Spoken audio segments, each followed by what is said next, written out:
Good morning. Alright, well, that's just starting, so I'm not going to wait for it to end.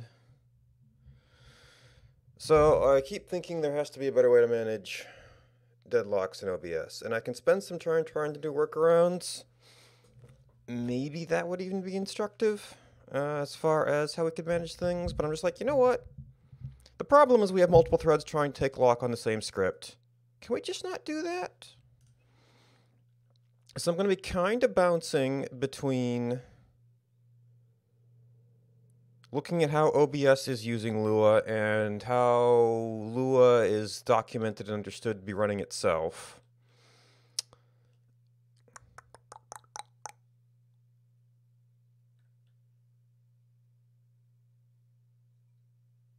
Oh, package path, huh? Interesting.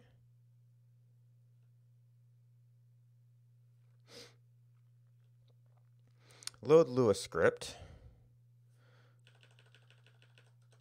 So, Lua L new state. This is the thing I'm interested in. How much is in a state? Well, this is called a script, not a state. Lua L open libs. Lua open FFI. Startup script. Is this our thing? No.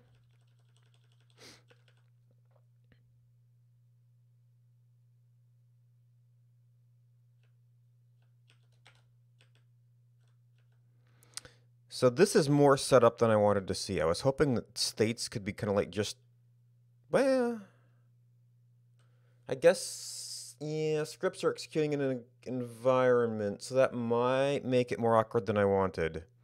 Because you have to like be able to open libraries and things, and you might still have to do that.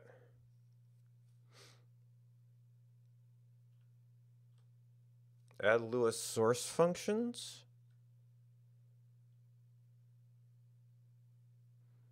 Add Lua front-end functions, add hook functions.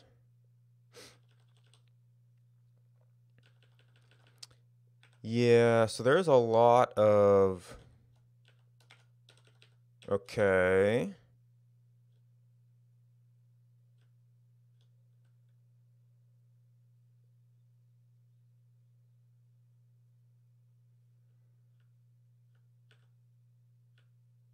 Wait.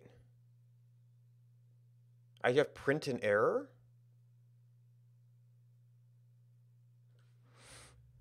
That would have been nice to know. We can do some quick tests on this. Let's see, what does my test environment look like right now?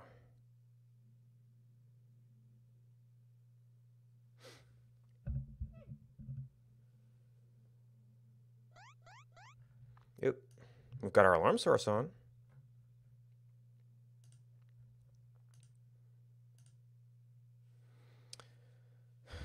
All right, well, sure.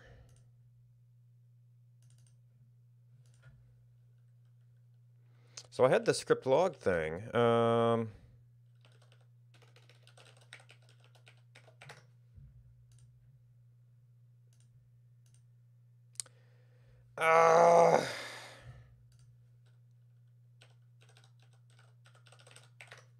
Lovely little documentation there. I don't know if that makes any difference, but okay, so I need to replace that in all my scripts. Let me just take a note of that for later.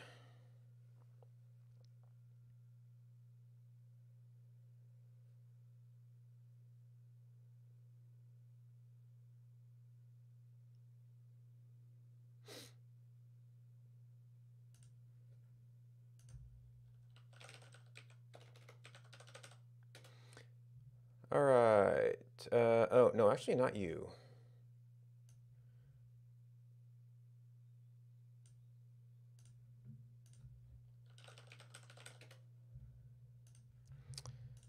Okay.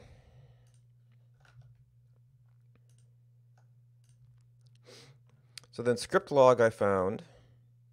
I'm not really sure how that's any different than these. Yeah, and then these are under OBS Lua.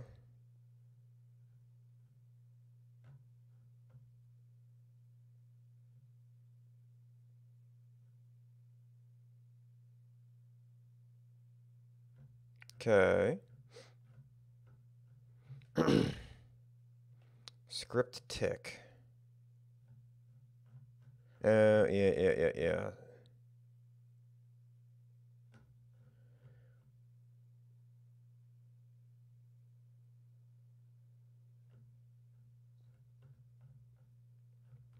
Wait, what is script create?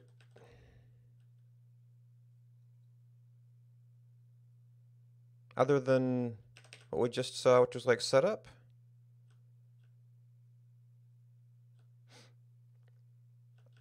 Load Lua script.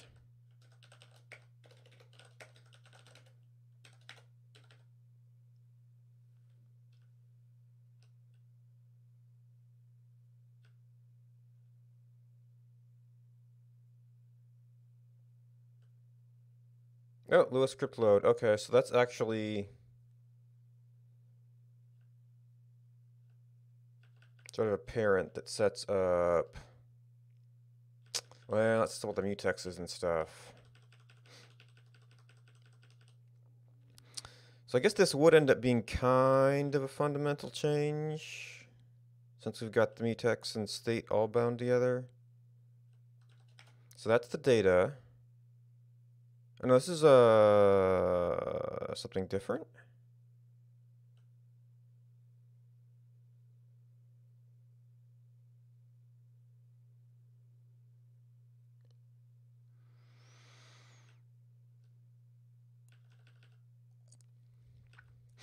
Oh no, there's load Lua script. Do we? Where does that end up?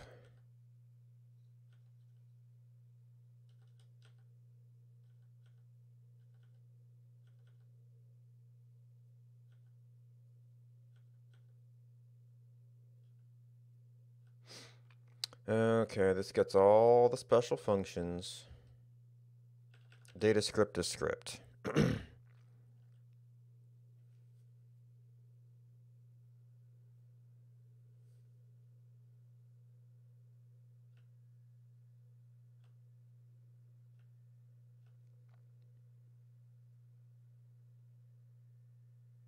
Data save, data update, get properties.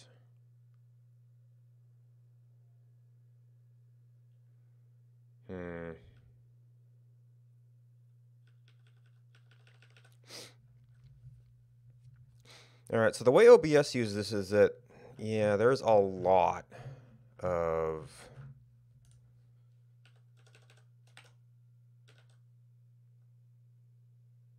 that's Lua L. So that's the library, right? Getting started with what?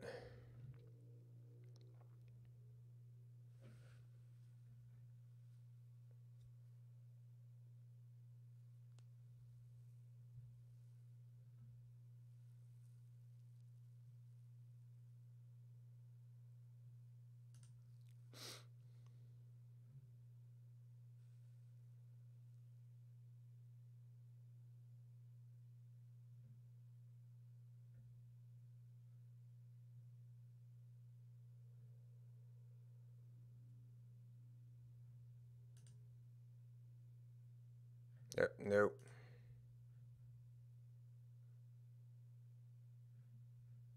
I thought one of these was available somewhere.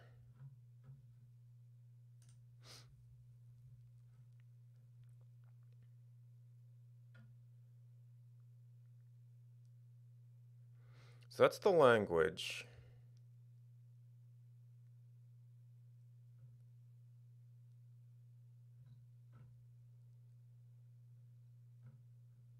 C API.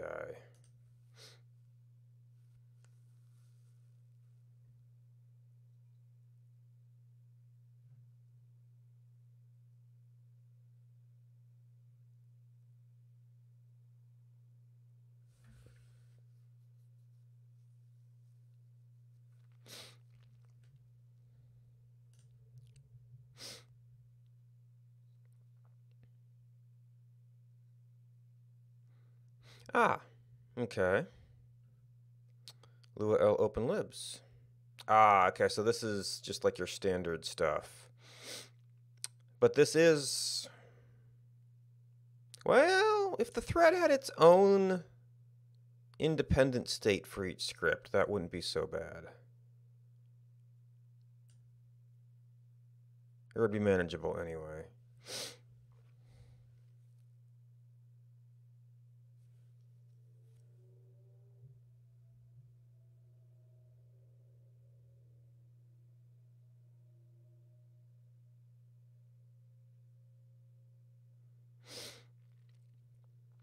But this is not something, from the looks of it,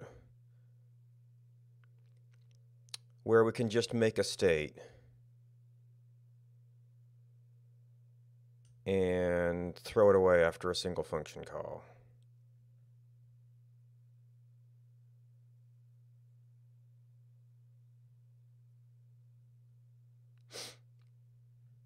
Because we have to open it up. We have to add the libraries, then we load the script. Well, maybe unless there's something else down here. But yeah, executing a script is sort of, you can like run code in the definition.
Lua library defines, Lua, yeah, global to that library.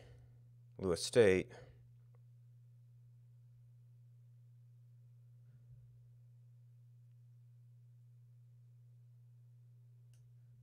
If, well, it's partially how OBS is using it, is the problem. That makes Lua reentrant. But if you use the same state in multiple threads, you've got trouble.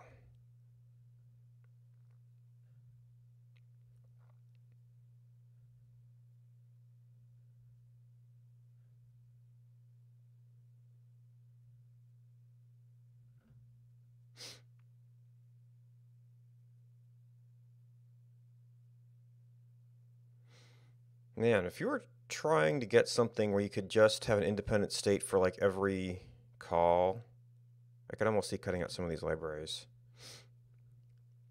and open them if you need them. Well, no, that's back to, yeah.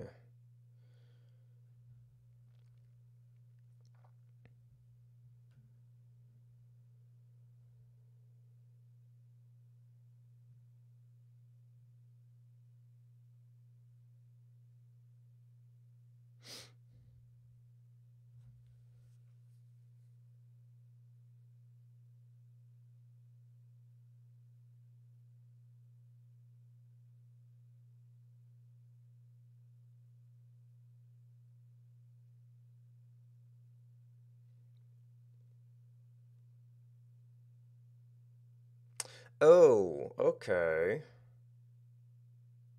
I've thought of one little problem here.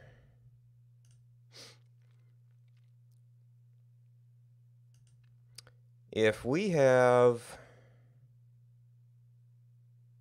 well, I guess that'd still be technically a video thread, wouldn't it?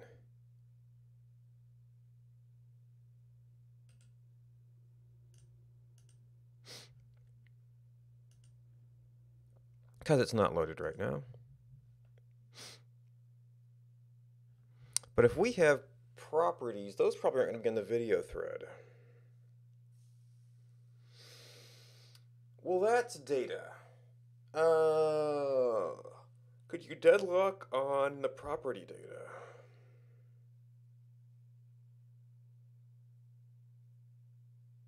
Well, that should already be under the script locks. I mean, OBS already has to deal with that. It doesn't have a problem with it. So it should probably only be in one data callback at a time.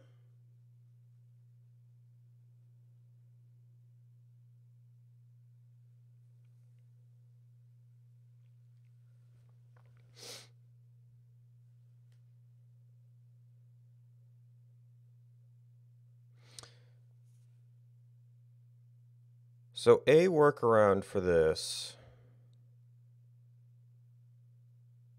now ought to be,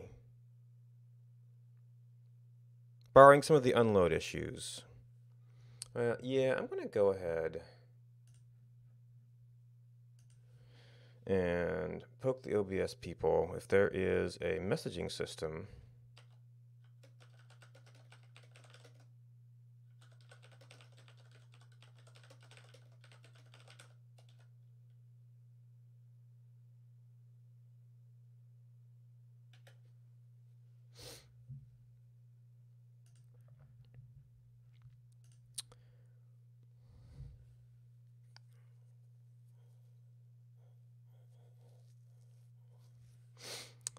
Well, that's going to be required for any separation system anyway to pass data around.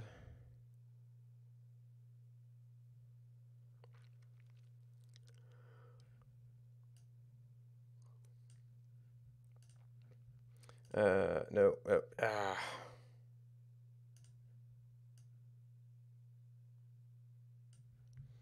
All right, window order.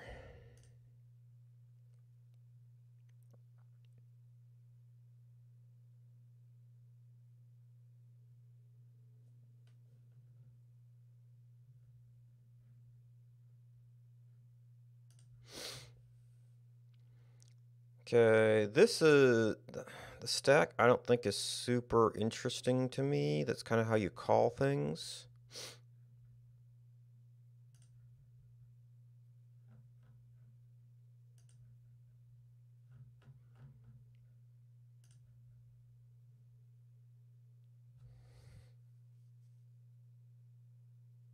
Set jump.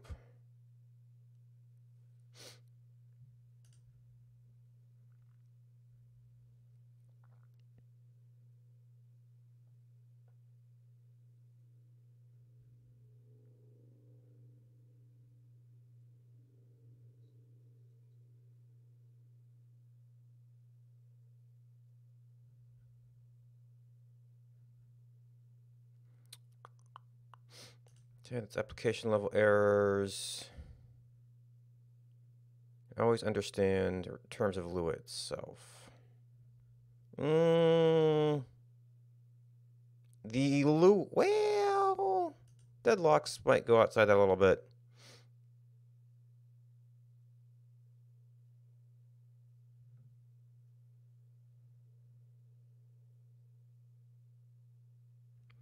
Okay, load file and then get global stuff.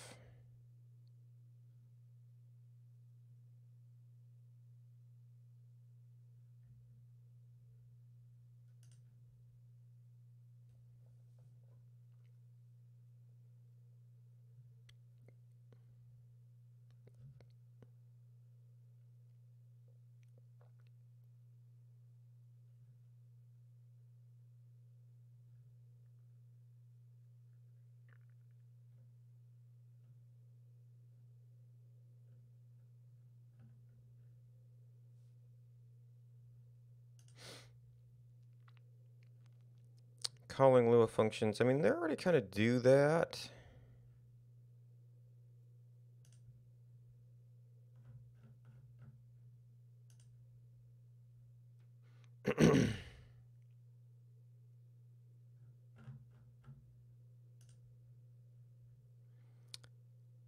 See libraries.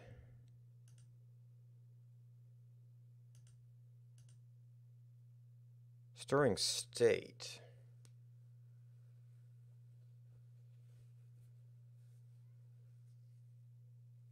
To Lua global variables, yeah.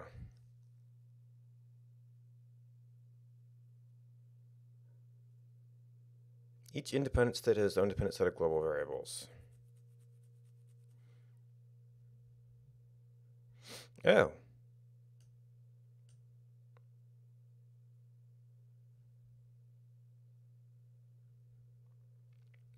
Lua code can tamper with global variables. Interesting. A pseudo index.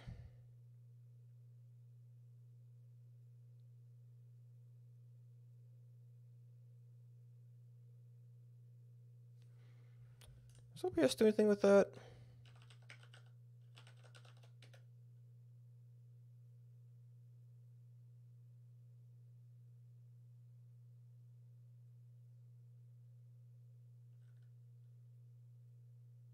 I don't know that it helps me, but it's just an interesting thing.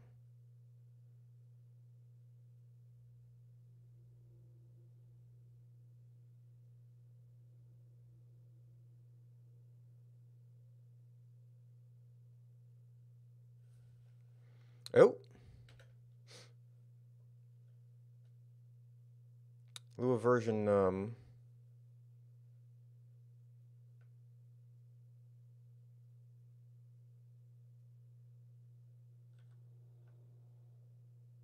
get module. Oh, okay. Swig module info. Set module. Something about Swig. Seems to be doing some stuff with it.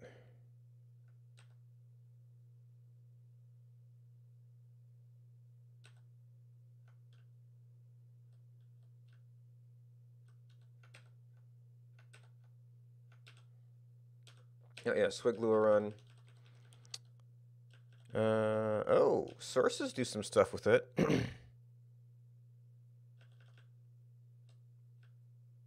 Get callback from table.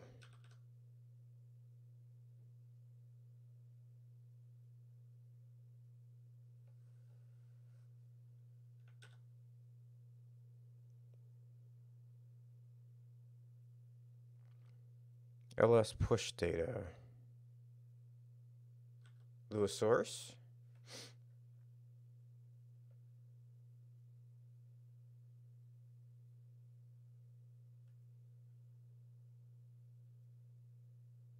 Lua data ref. Not equal to Lua ref now. Oh, we set something up.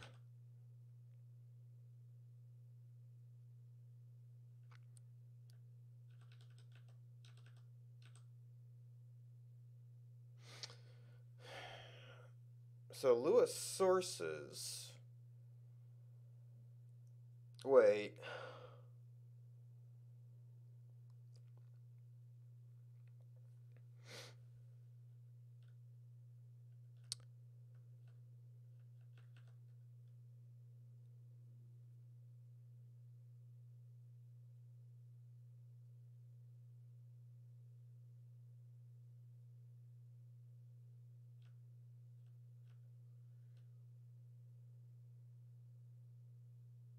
Does this mean a script can only have one source?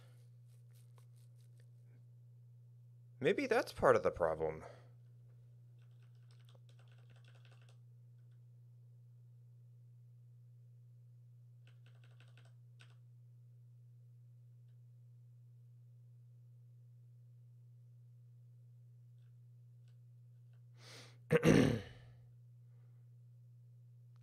So get the script registry, which is the C extra data, and that pretty much,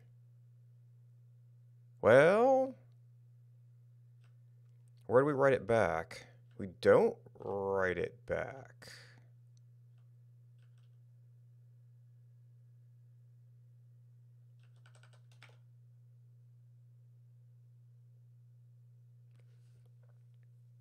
Unless that's like a reference type thing.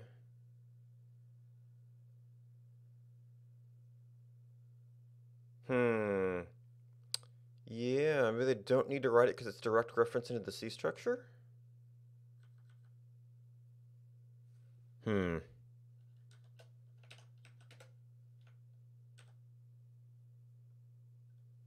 Source type unload.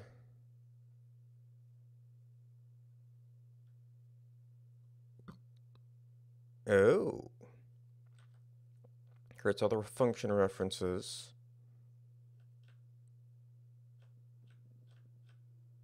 It's more in the unload.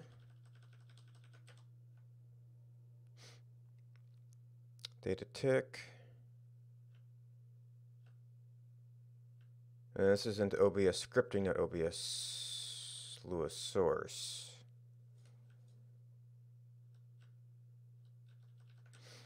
It looks like we use it a lot with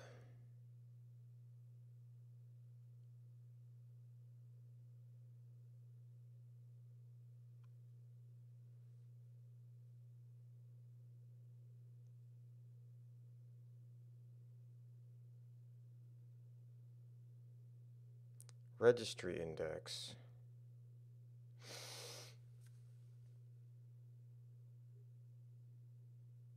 Lua get global.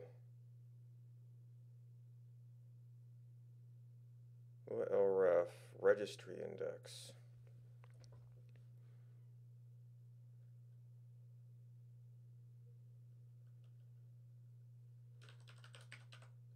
What?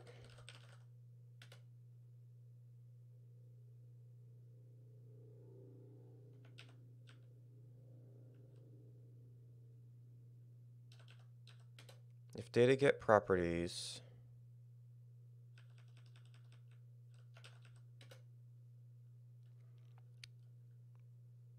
Oh, it does have a function name. So this must be in the table.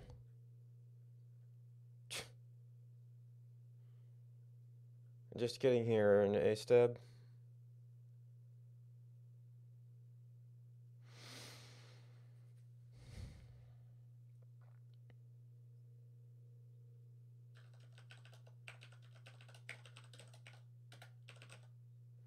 Call func.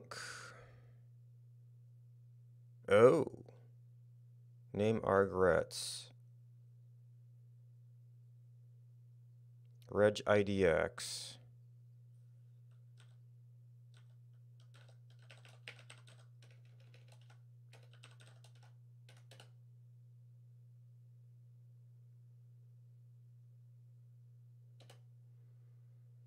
No. No. Is that actually a Lua thing? Inline function. Goes Lua ref nil. Registry index, reg IDX.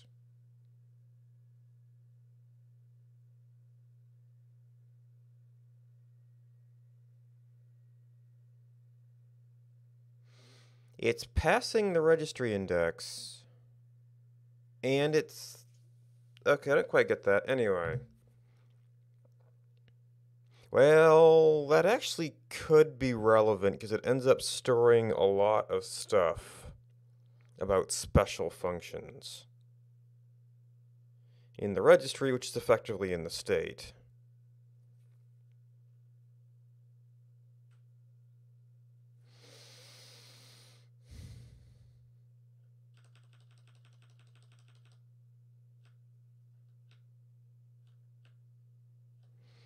And this is OBS scripting Lua again.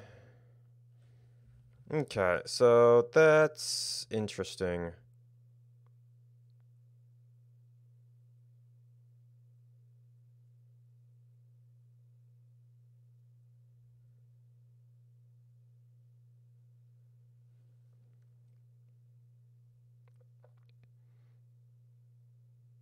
Set table.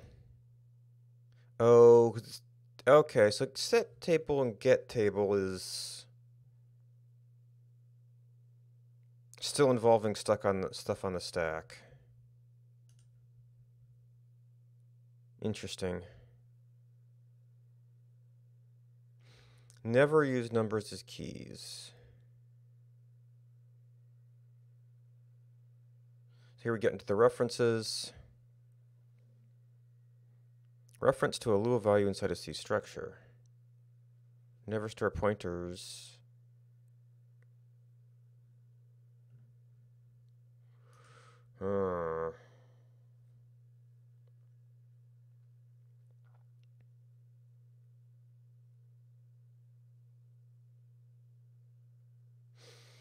Registry implements global values. Up value, going to C static variables. Every time you create a new C function, wait, create a C function in Lua?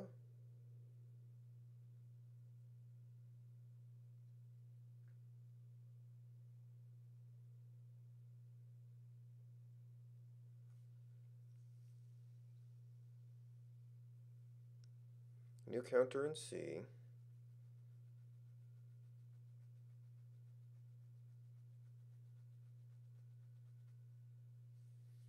Wait, counter.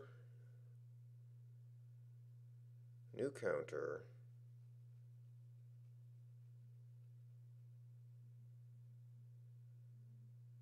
Push closure.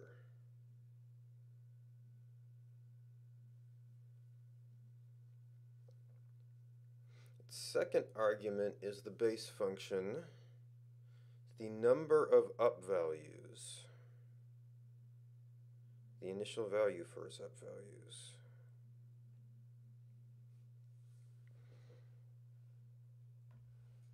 So we pushed to 0, said, hey, here's one up value, but, oh, is it still a stack thing? Up value index, okay. Ish. Just index, so it's stack-ish.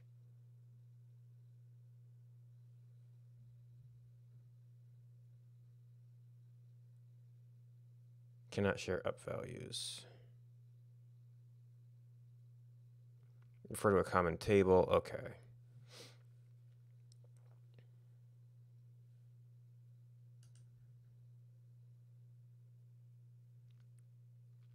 User-defined types, I don't think that's super relevant. User datum.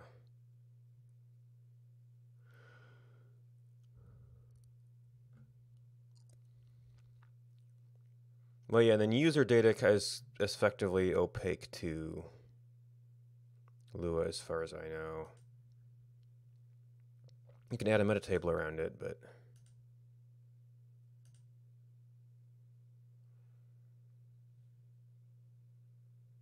C pointer.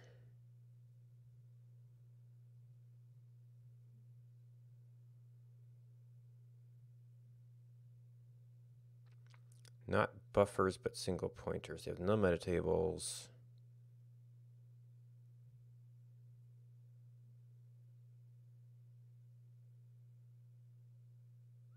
Ah, okay, not such a garbage collection.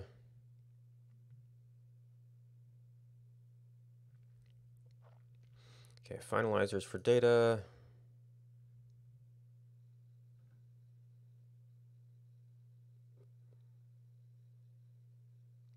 A C function that functions as an iterator, okay. And is that the end? Okay, that impression I'm getting is that, all right, how is LuaJet any different?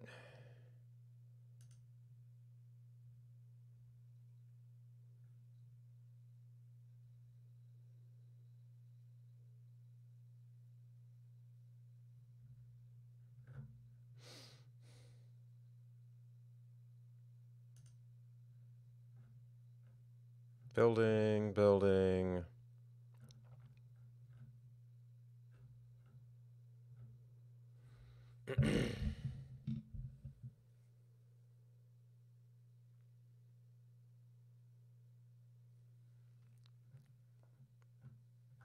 Oh, actually it's 5.1. I thought he was saying 5.2.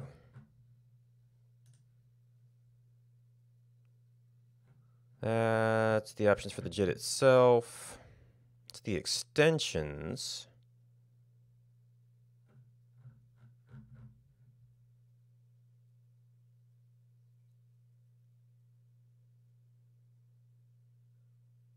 Okay, so this doesn't appear to have any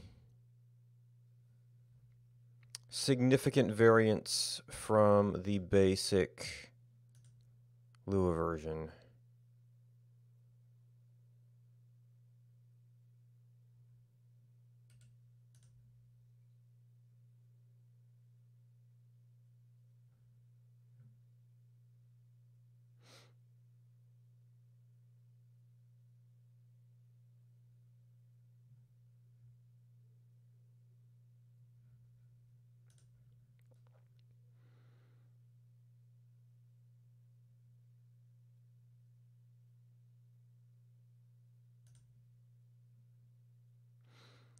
Where can I learn? Lua language.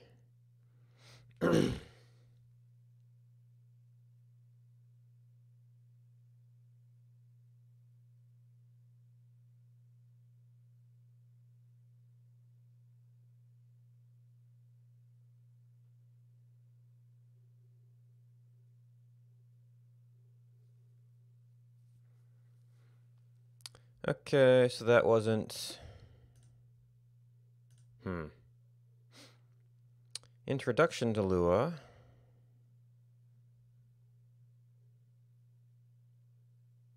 Language definition and features.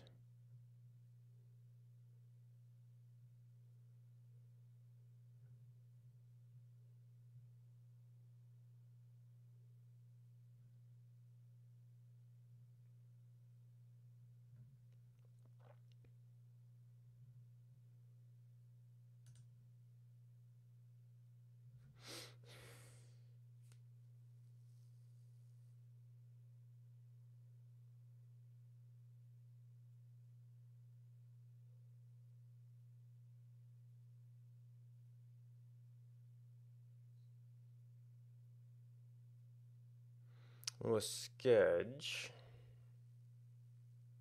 Yeah, unfortunately, this is kind of like within Lua.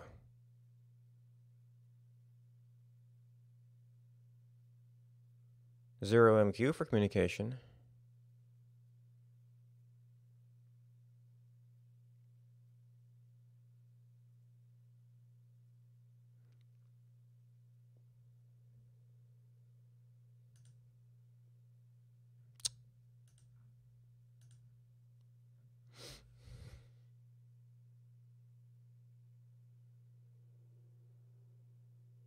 As a binary, okay. Yeah, so this isn't something we can easily embed.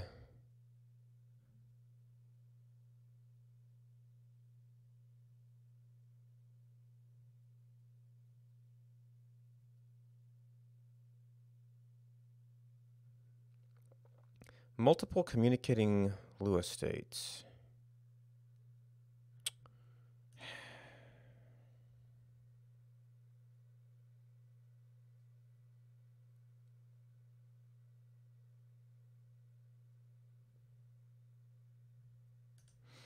Binding to zero MQ.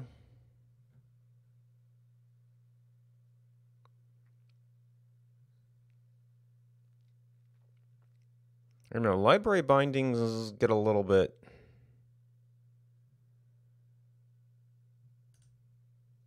scary. It also seems like a lot to ask. Yeah, if it's a C binding, you're effectively doing a plugin. I mean, unless we have to add that to add messaging to OBS.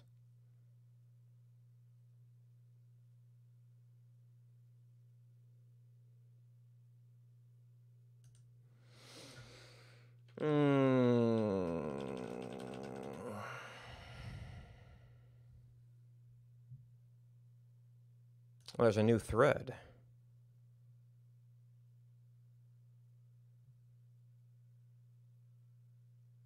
Coroutines. Okay.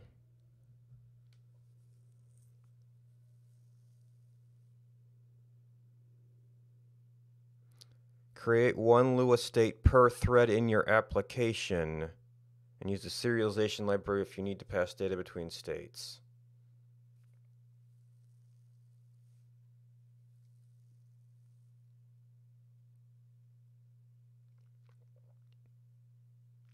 Yep. That's kind of the conclusion I'm coming to.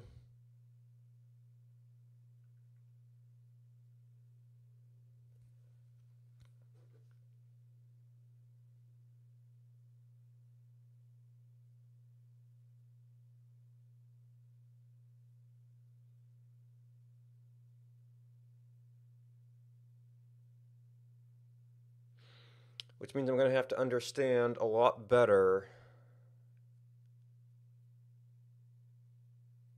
where scripts can be called from.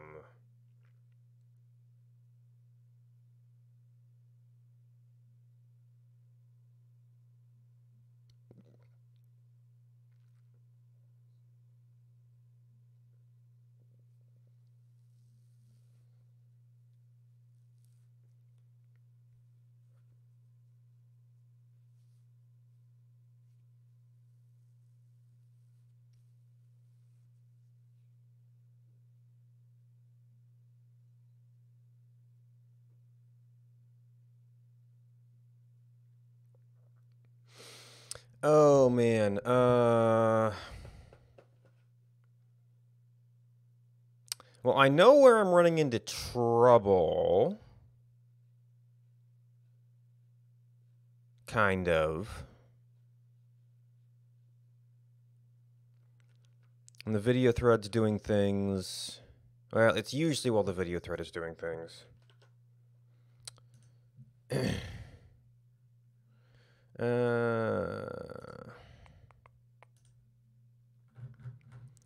So graphics thread tick sources has the sources mutex. So that's the video tick. We've run into, I don't know if was it the get width?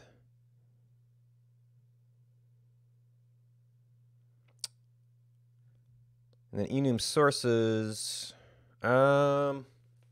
which is only an issue because it's the same script lock.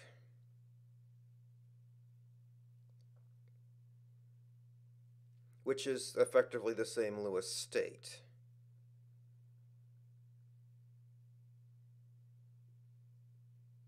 Now, tick sources, you know, if I had a communication method, I would be fine with filters and sources just being the same thing over. They would take a little user education.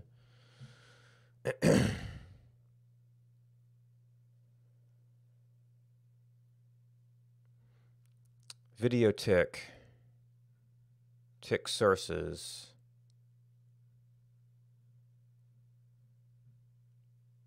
Context mutex. Context data removes. This is the unload issue.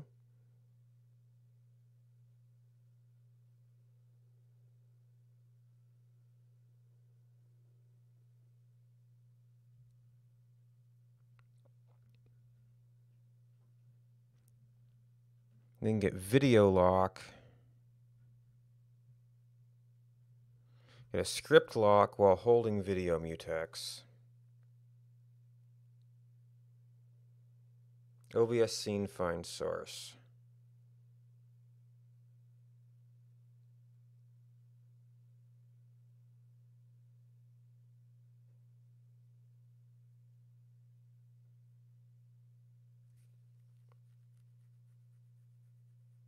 I might still need to do that from inside. Well, if it's already held video mutex, then it ought to be a freebie to take it again, right? So that should work inside the same thread. And main thread and graphics thread. Main thread, graphics thread. Am I misnaming graphics thread? Because I think it might actually be video thread. I don't know. Anyway.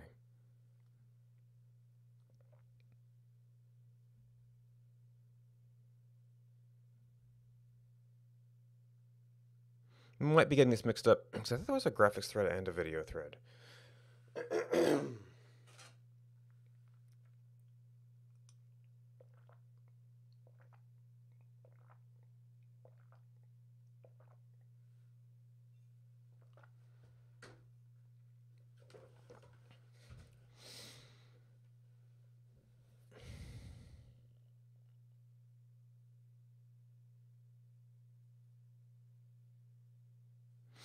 So that's tick sources. I don't remember where.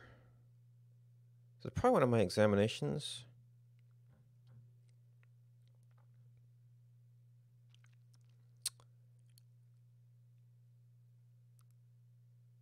So for OBS, to create separate states for each thread would be some overhead. You've got to initialize libraries. You've got to run the script setup. You'd probably have to kind of rethink the way it works a little bit.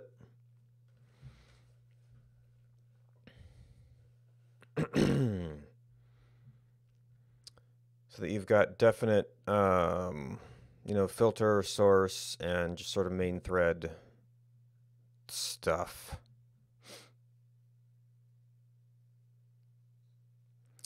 So I guess the thing I'm trying to figure out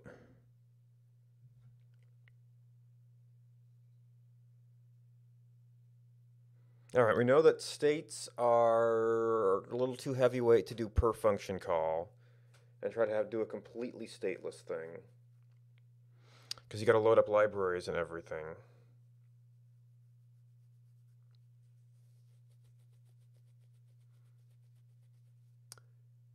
I guess OBS could still define it as sort of a best practice and don't count on global data surviving.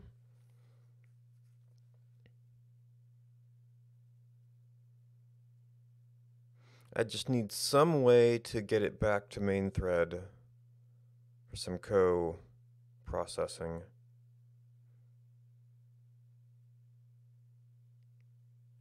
So then the problem is that we have things like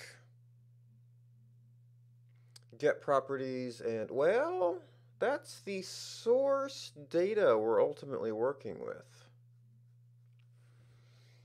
The source properties, the source OBS data object. That isn't necessarily a script thing. That is passed in and out. So the part of the program that is displaying the properties of a source does not have to use the same script state as the video thread. As long as they're using the same source object with the same data and properties objects, which are features of OBS, not of Lua,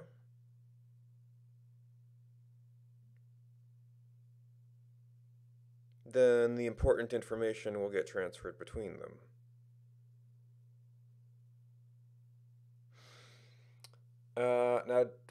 There's also the just sort of like user data. Yeah, sources return a data object, which can be a Lua table. Just a arbitrary context thing. And that could potentially be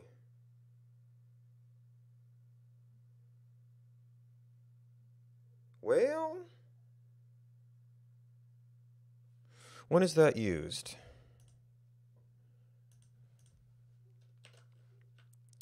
So get width, get height, that's mostly going to be a video thread thing. Maybe the UI would know that a little bit.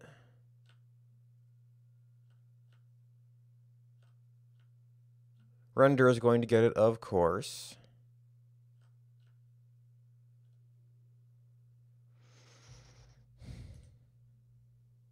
Now for the gnarly one.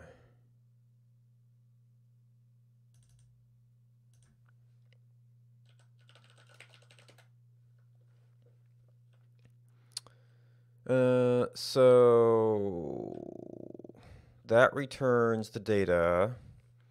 So destroy, I don't know what thread calls, I don't know which thread calls create and destroy.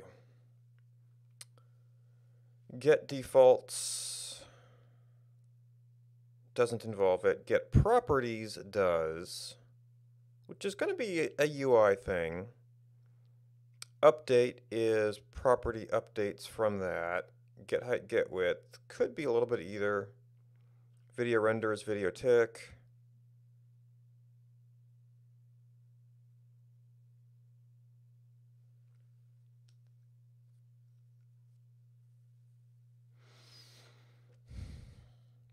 And in the source def, create returns the filter, destroy, or the data. This is getting, I think I skipped a function. Yeah, then this is a helper function, which does need that. Ultimately called from video render, which takes it. Get width, get height. So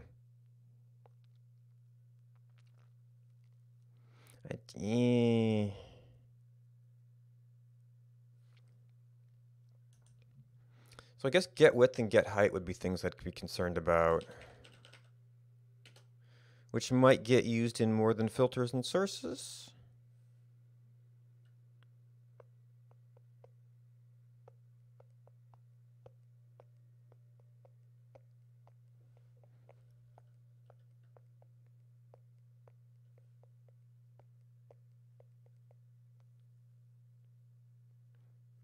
GS, that's GS get width.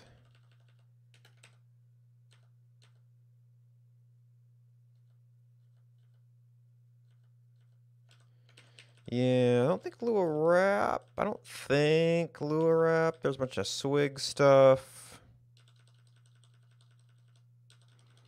There's Python, which, well, it can't define sources, so it's not going to have nearly as much room for conflict.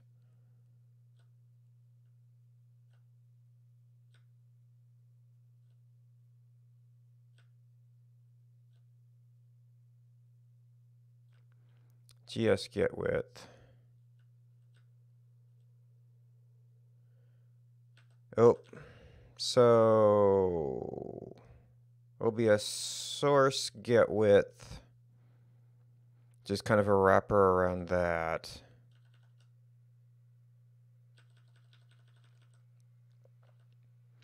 Source info.get width.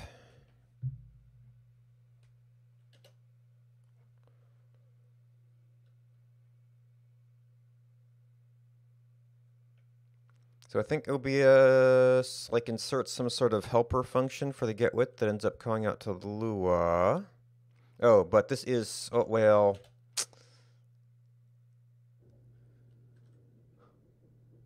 Source is part of the, get source is part of the public API. Which means that source get width could be called from almost anywhere.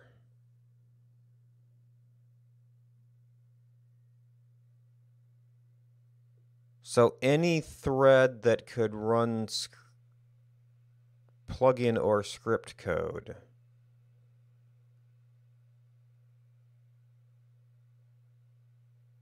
Would have to have a state defined.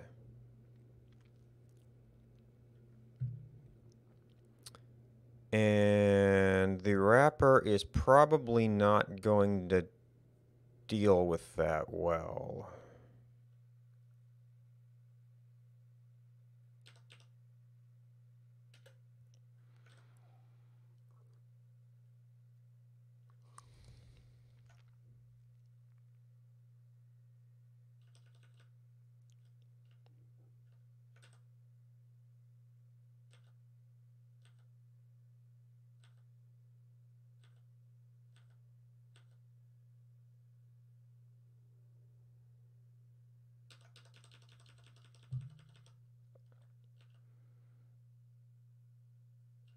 Color source, image source.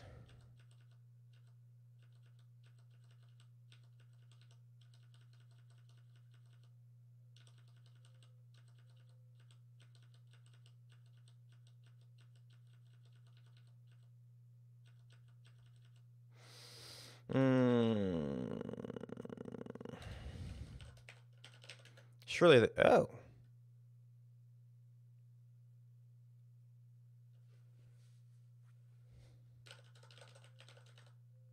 Scripting Lewis source. Lewis source get width.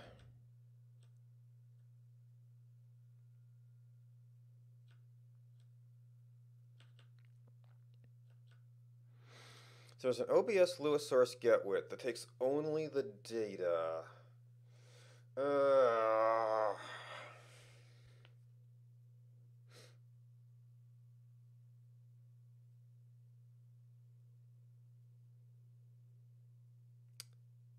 And OBS Lua data, OBS Lua source is in the data.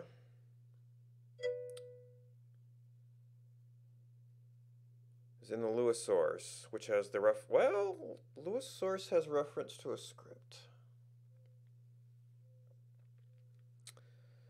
So the source has only one script reference.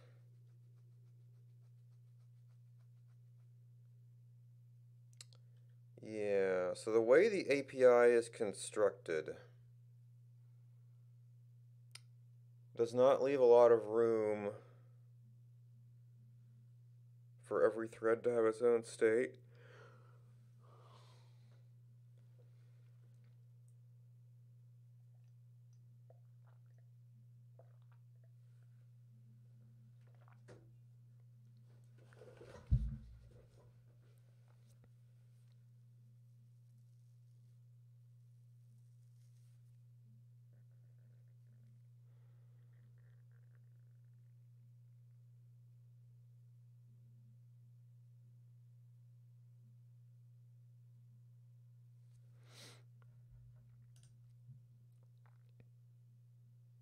Lewis source get width, scene find source. So I could try to arrange different script for filter, output source, and sort of main processing. But I currently have no good way for them to transfer information to each other.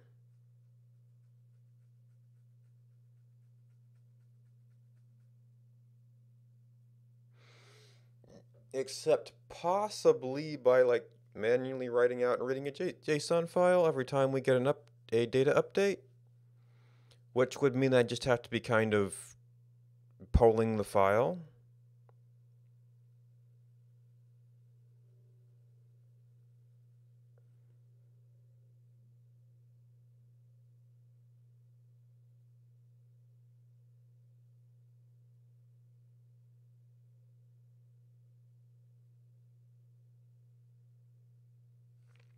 Actually,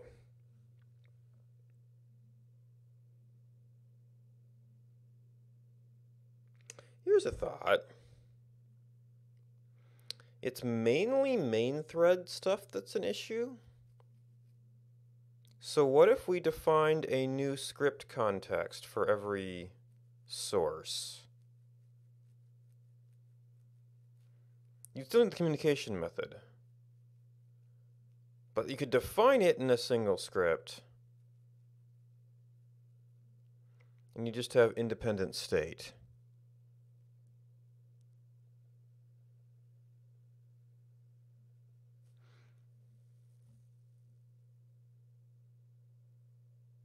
Well, okay, so assuming we don't have two threads looking at different sources at the same time, which I suppose would normally be okay. It would be okay to have a script definition per source type and filter type. And really, anything with the scripts and filters probably will just have a video thread going at it. It's always main thread graphics thread.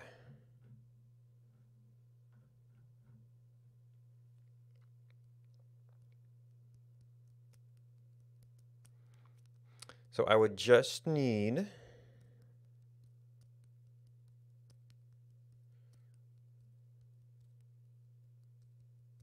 a way to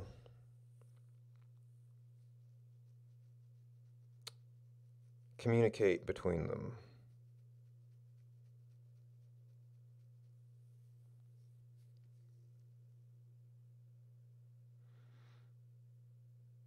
And right now, I'm communicating state information.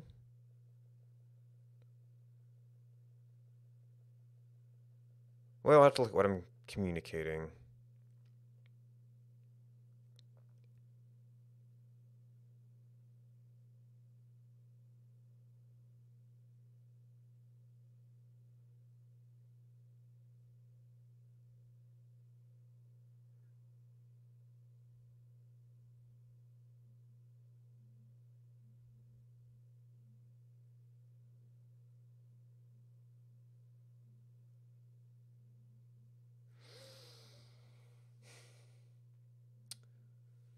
So I guess we can look at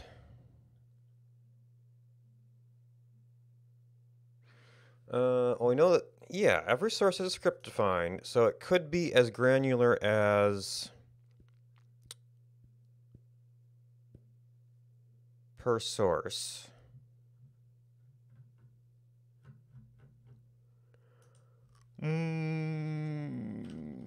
Script source. Wait, we're on script source.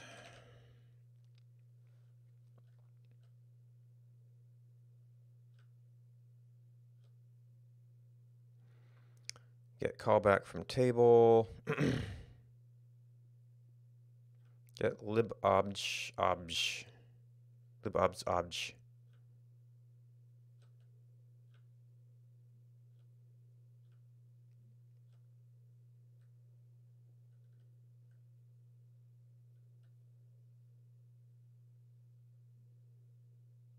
First sources for filters.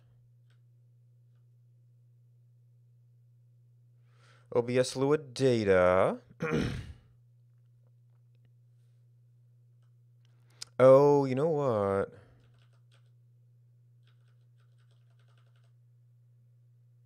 Yeah, so probably what the script data is storing is this thing. And then we're just sticking the Lua data table in there to be passed down to the sub functions.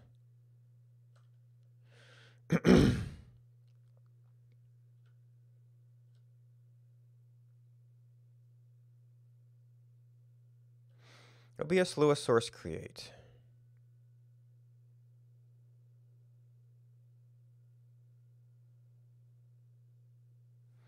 Wait.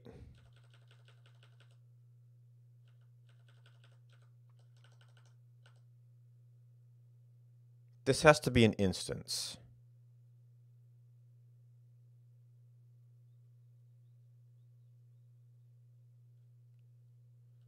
Yeah, that has to be the source type.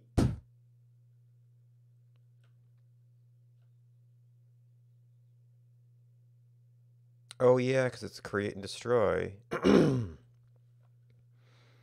this is the type level thing it's using.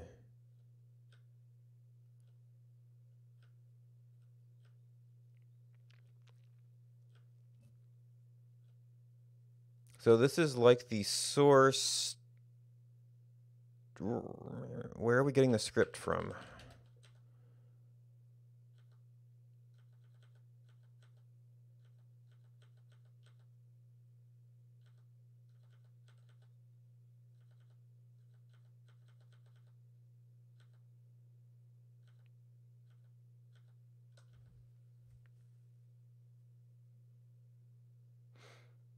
Push libobs object.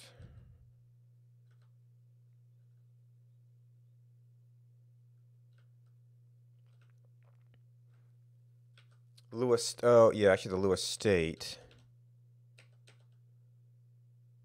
Where do we? Is that assigned outside of here, perhaps? Go to fail.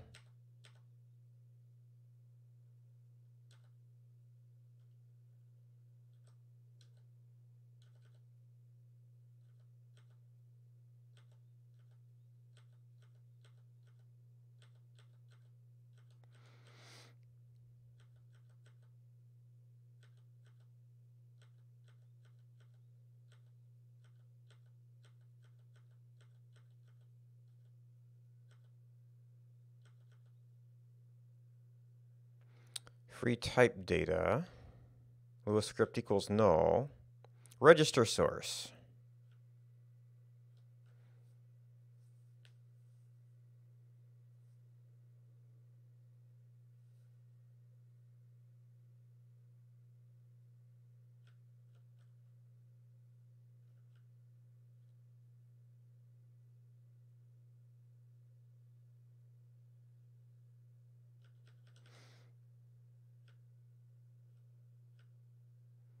Yeah, get all the callbacks.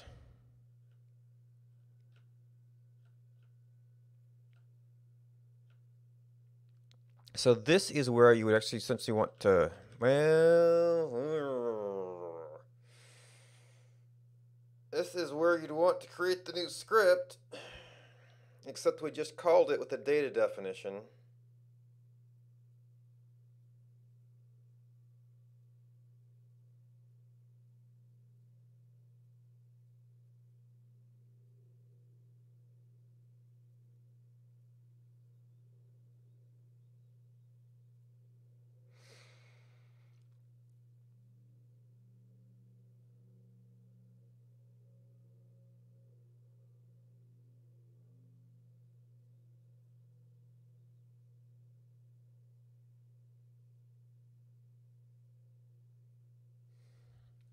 Actually, are there global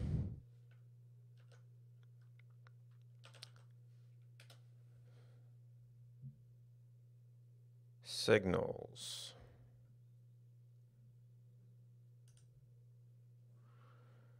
Source create. Does that fire for filters?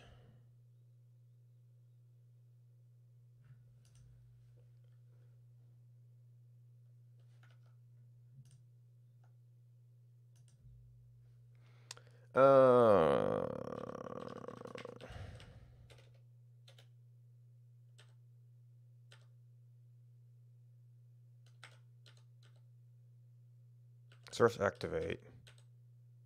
Excuse me. Connect handler.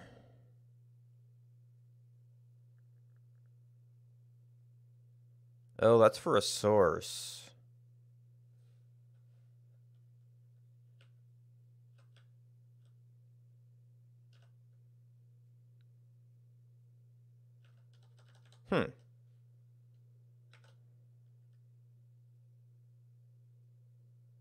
Oh, no, that's okay. Yeah. No, there's a source activate.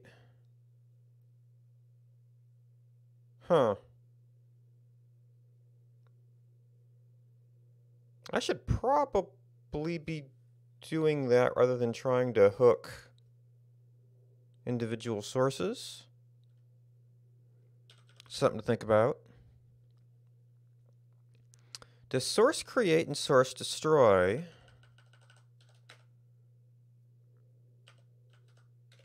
And now we know we could just do print.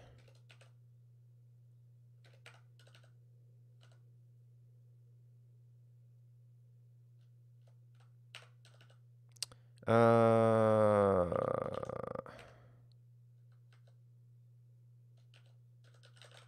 know what? I don't need to know the name.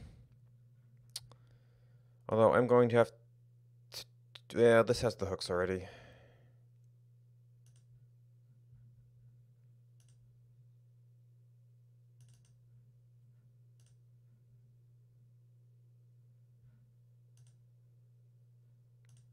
So script log. Ooh, if you added it, doesn't get any.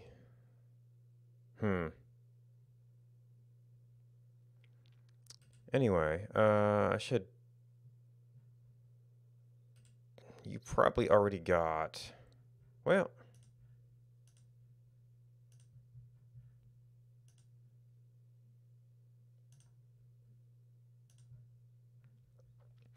Oh. Oh, I've already got a filter create.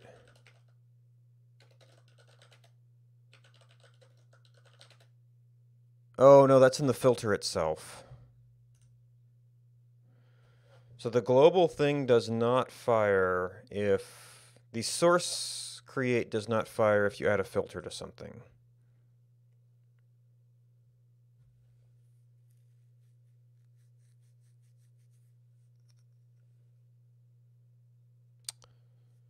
What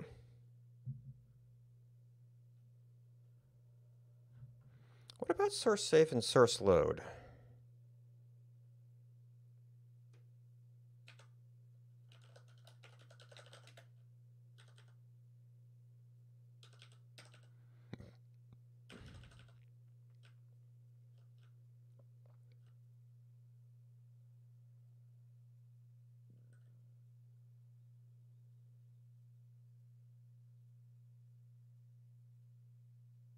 Oh, interesting. Well, maybe call data is a... Yeah, source create is also a call data. So you just implicitly call data, and that's the stuff you can expect to get out of it.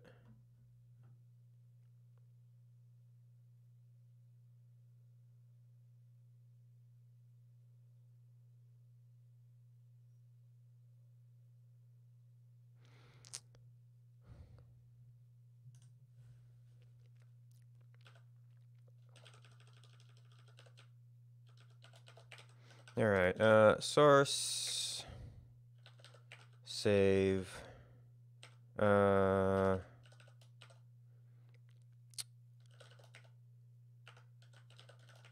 there just like get name, OBS source get name?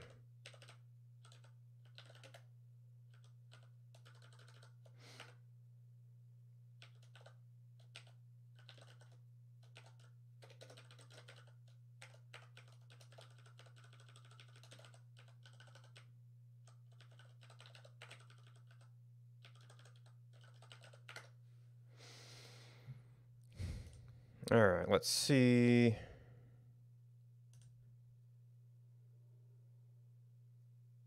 Okay, nothing on a reload. Not wrong OBS.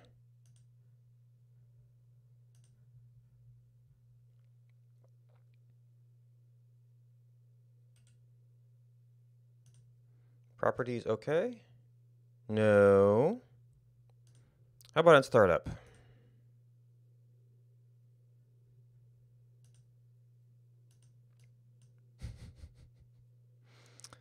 On startup, we crashed something. Let's see if we can figure out what's going on with that.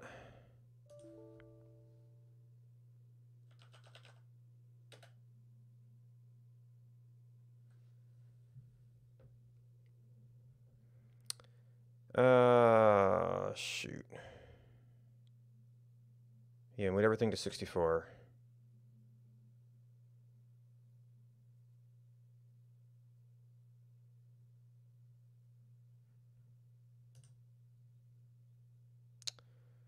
Attach the process.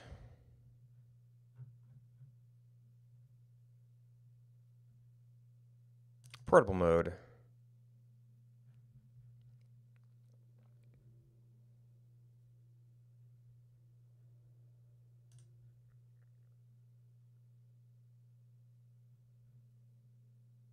What?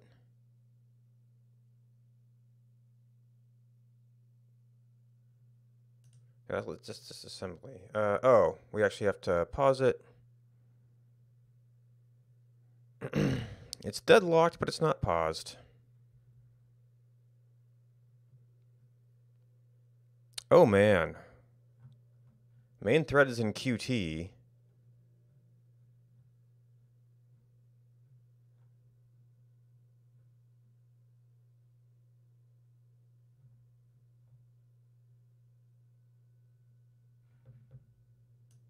No, okay, so that's not the wrong libsef. Oh yeah, this actually does have that. Oh wait, nope. OBS detected the crash. This time.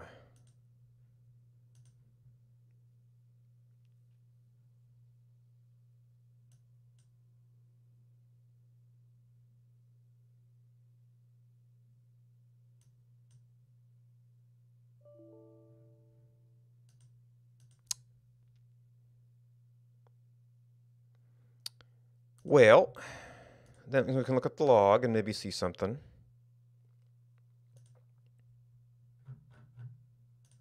Ah, Windows Y. Don't move things while I'm scrolling. Which was it?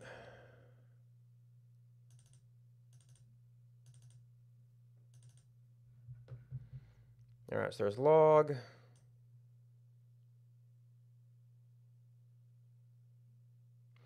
Failed to call timer CB for timer call. Stack overflow. I'm seeing an awful lot of event here.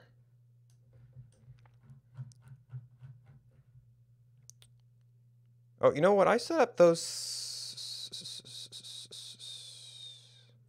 This must be something else because I forgot to set up the actual hooks for those.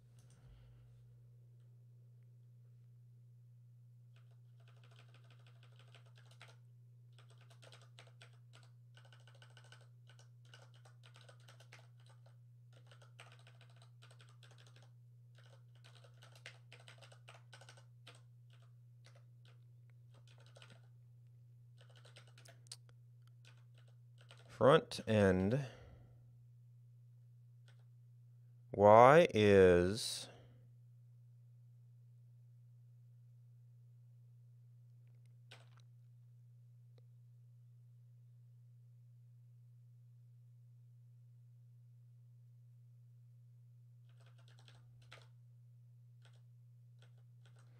okay, it's only called from one spot. It's called from check alarm.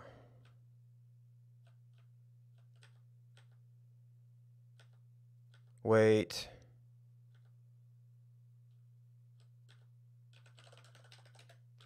Oh.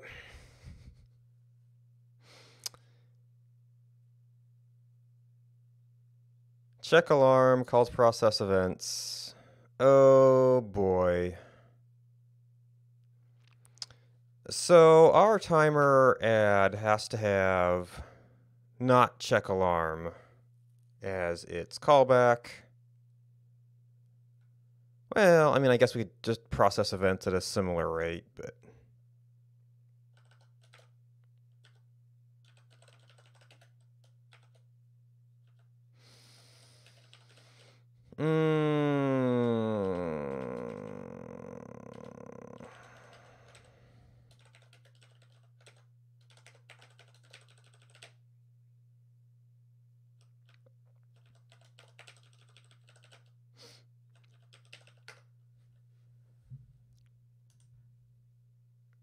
oh, wait, that's not going to work.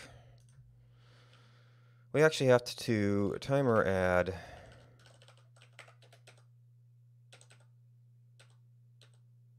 Okay.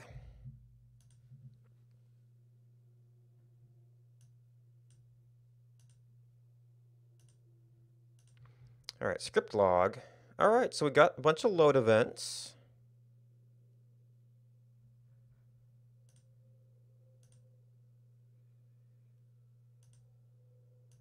So properties, okay. Oh, it saved all the things. Okay.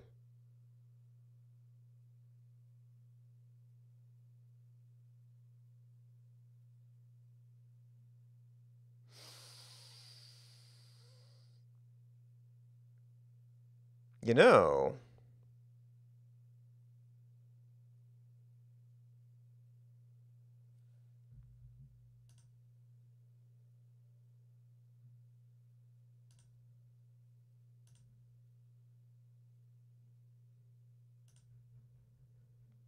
that would be another way to get periodic enumerations of things to check on stuff.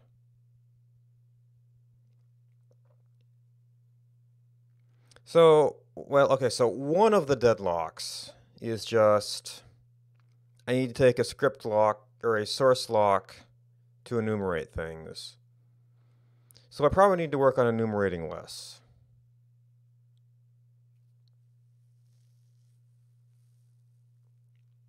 Although save and load do seem like they kind of give me regular updates on what's available. But I mean, I've got create and add. I'm going to have to enumerate occasionally. But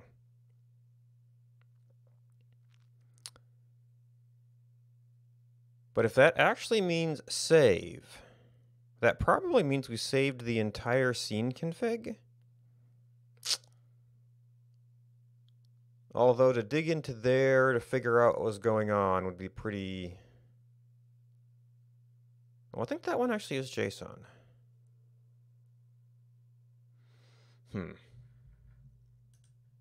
Any response on cross-messaging? Nope.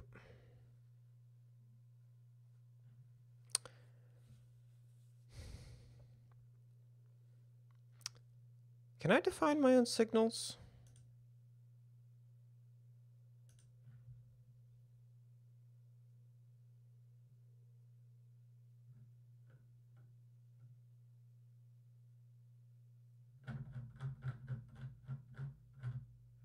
Actually, that might be plugins.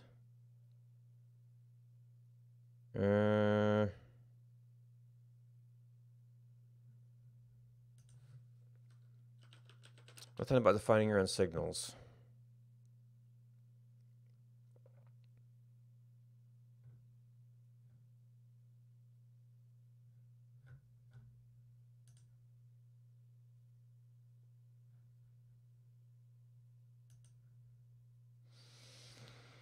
All right, how about OBS source?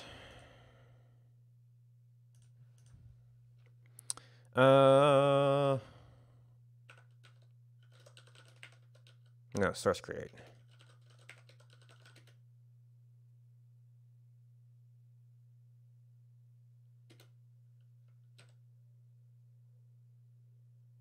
Well, there's some wrapping going on here that would make it perhaps a little dodgy to add new signals.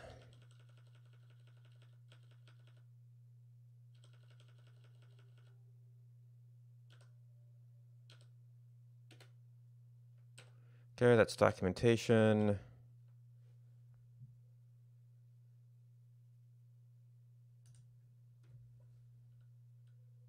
Pretty sure I don't have two windows open.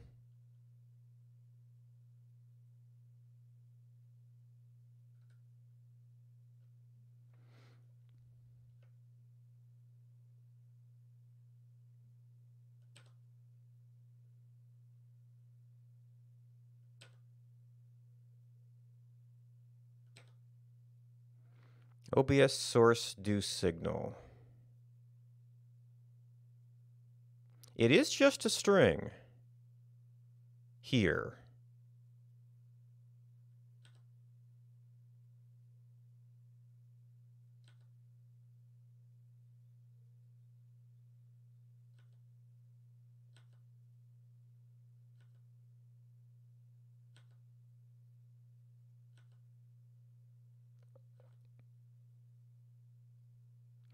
Oh, but there's a list of OBS signals.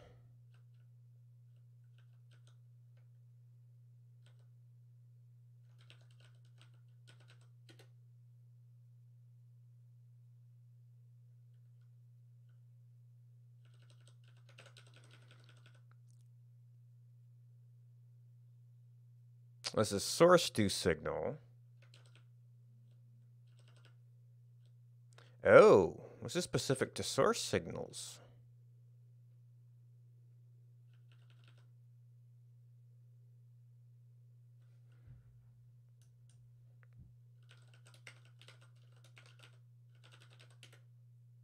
Nope, not an exposed method.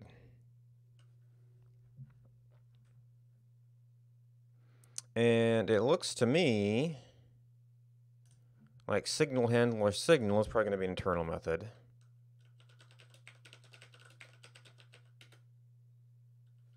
Oh.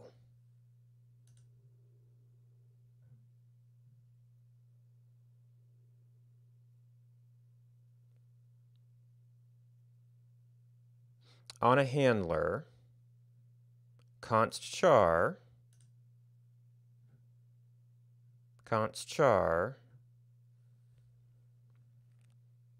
adds a signal to a signal handler.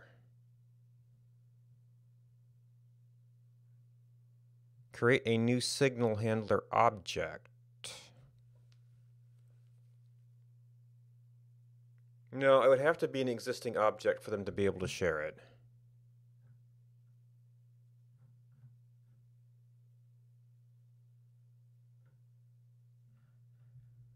A callback to a signal handler adds a signal.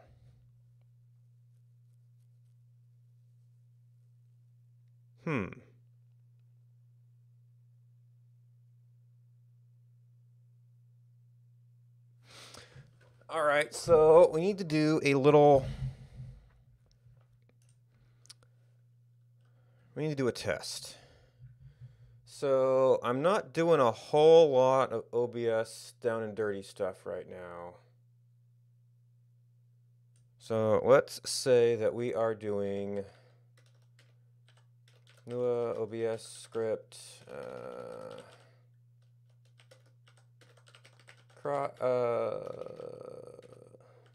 signals and cross script communication.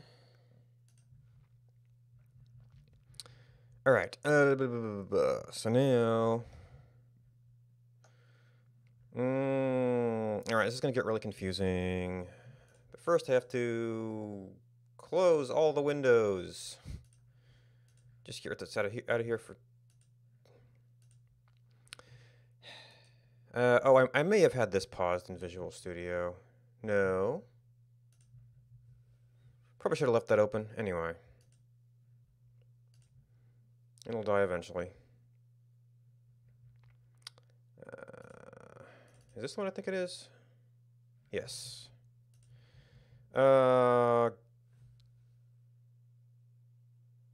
Switch. Yeah. Now which key was it? There we go. Mic check. We want to be in that context. Let's get you over here. Now this is going to be kind of a test. So what I do want, well, I'm going to want to somewhat base it on this. So this can be, I think, OBS only lets you have one instance of a script.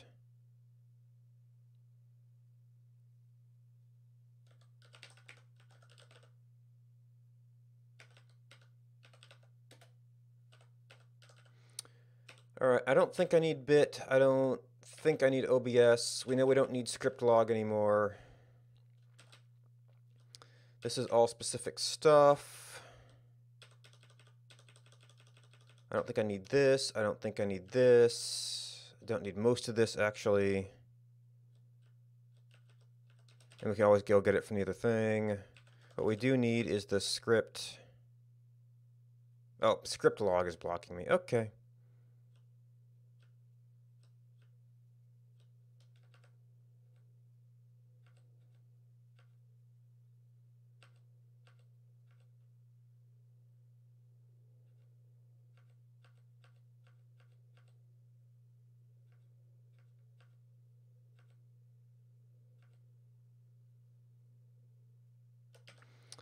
That might be useful. So description is custom signal test. This is a helper from the other one. Script properties. I could try doing this on startup. I might want the test button. And name sources. I might want a button sort of like this.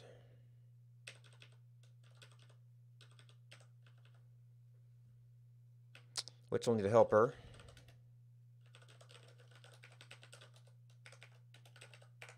All right, it exists. Defaults.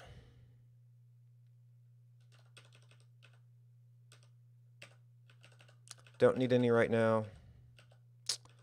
Update is for updating settings, which we don't have right now.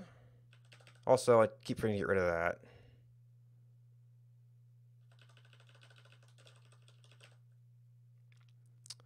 Script load.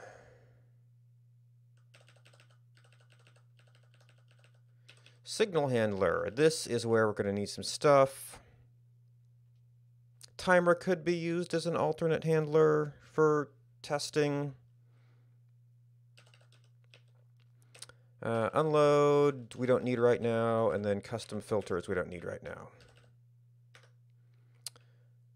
Alright, so we've got a test button.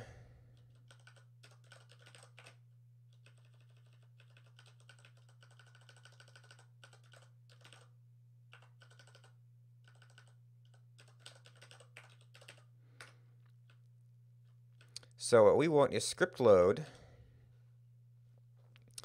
And we want to have a... We might actually want a bidirectional thing going on, but we'll just do custom signal for now. Actually, I could signal myself for a first test. Function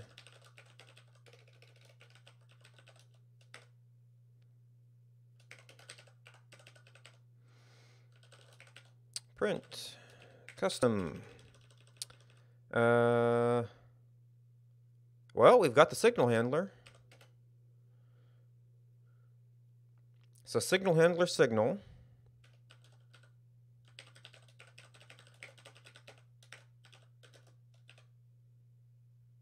Signal.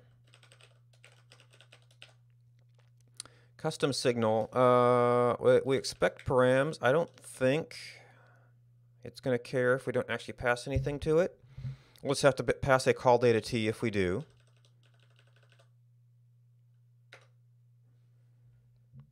All right, so step one.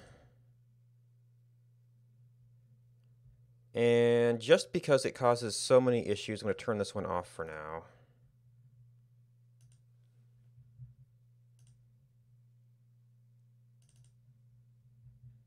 Ooh, we had an error. Expected symbol 25. Oh, I one-lined it.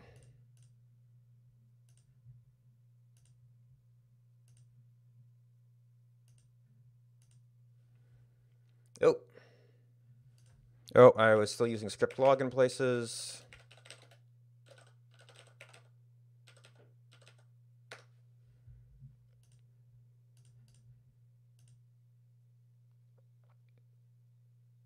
Load props. All right, so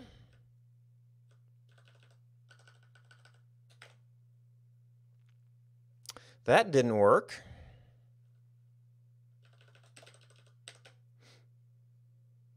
Where's our test button?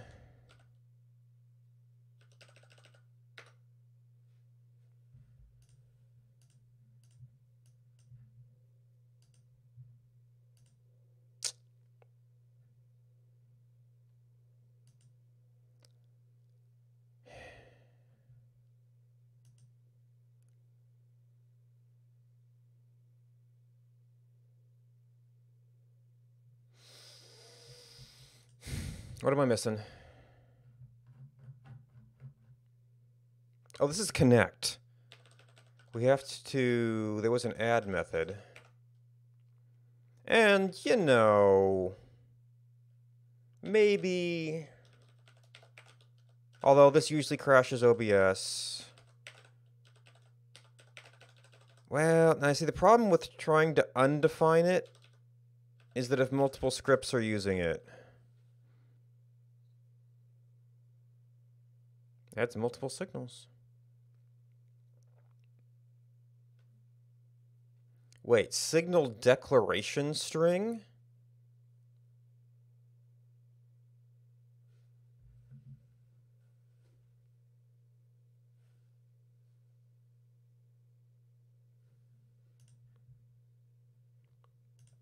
Do you have to define a C function, and does it have to exist?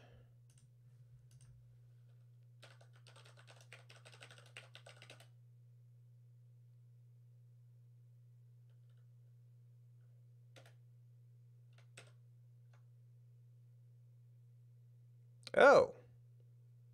There is a Lua wrap for it.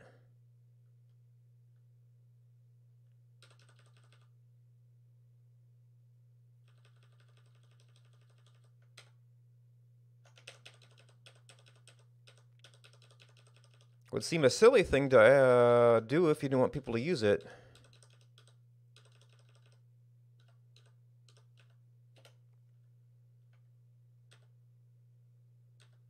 Do we have places where it's called? Got signal handle add array.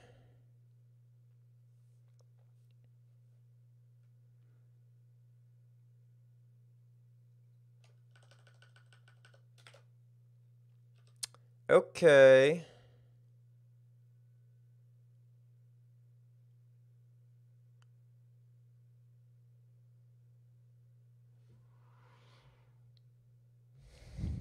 Okay.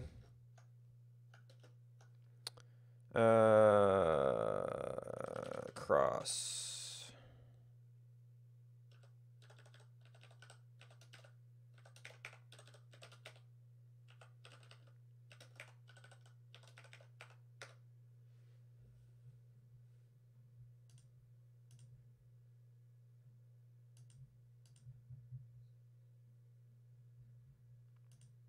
Oh. Interestingly enough. Okay, so you cannot immediately self-signal. But you can do that. That's odd. Okay. So now we write this as cross script B.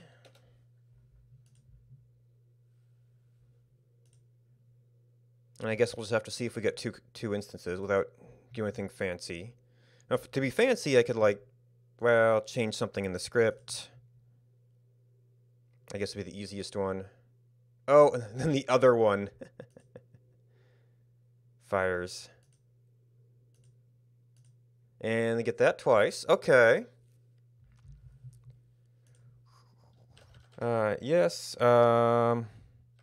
Able to create custom signals. All right, so that provides a means to separate that. So that gives me at least some way to try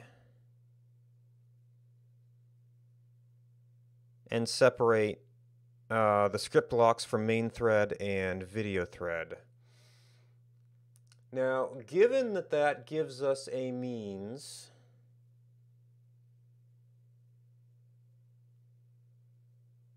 so now the question is, are signals synchronously called?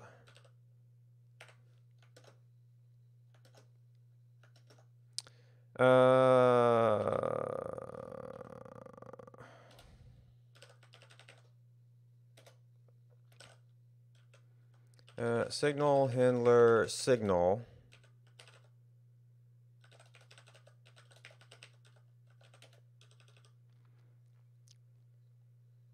Oh, look at that. Get signal handler. Well, I don't know if get signal handler locked to be part of it or not. There's a signal mutex.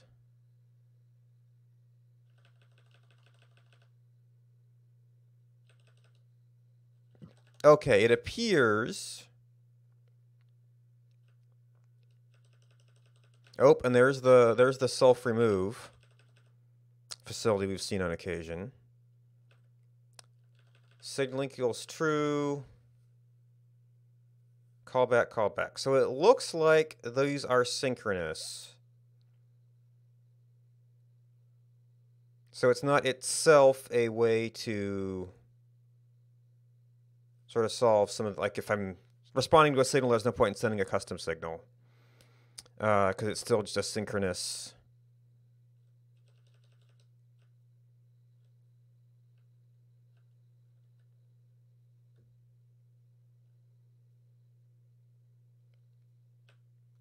Global handlers, huh?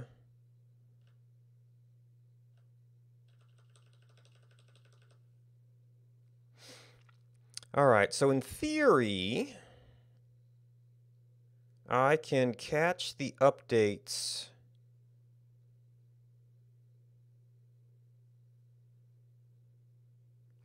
in my custom sources or vice versa and tell them about things that are happening.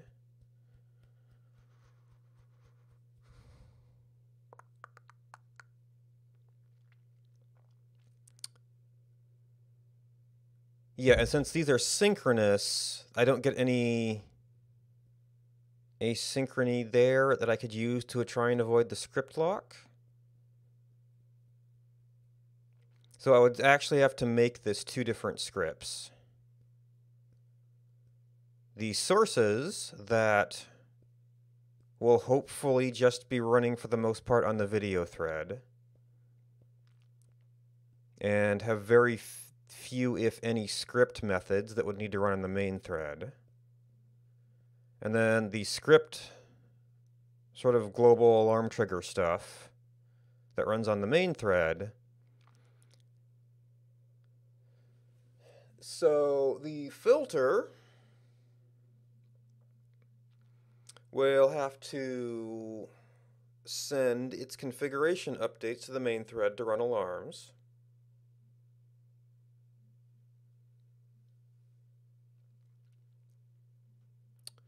The status display source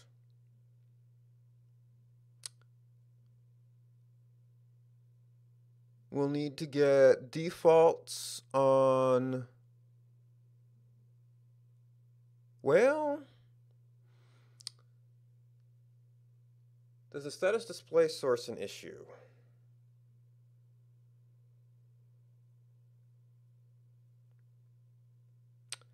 So what I might want to do is handle just the problem of filters and running rules. Even though it's really nice to have the output source, I want to see if I can eliminate some of the common deadlocks.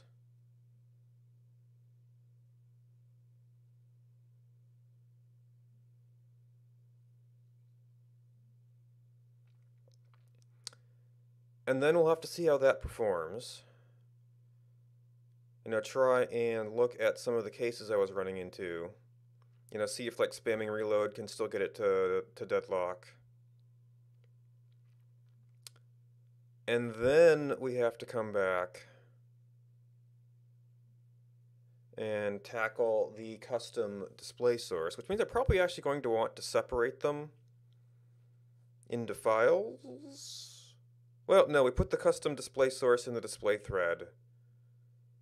And then we just kind of have to jump in with the debugger and figure out what deadlocks are happening.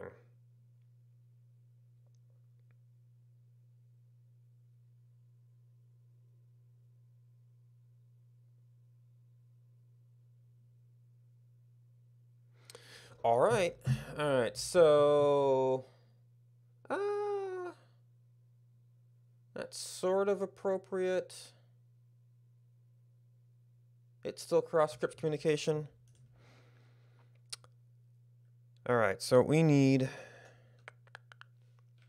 this context. I am gonna want some,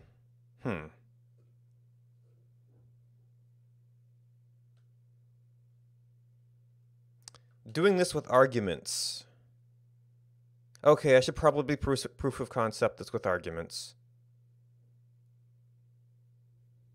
Well, nah. All right, OBS. So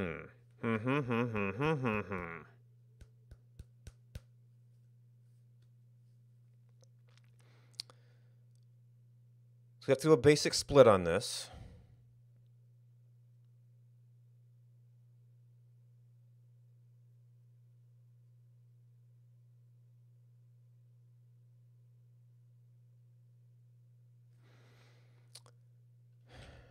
So file OBS script Mic check. So we're just gonna, well, no, we should call it sources for now. All right, so that. Oh, I did file not right. Okay, well, that's fine. The sources do need the bit. What was OS used for? os.time.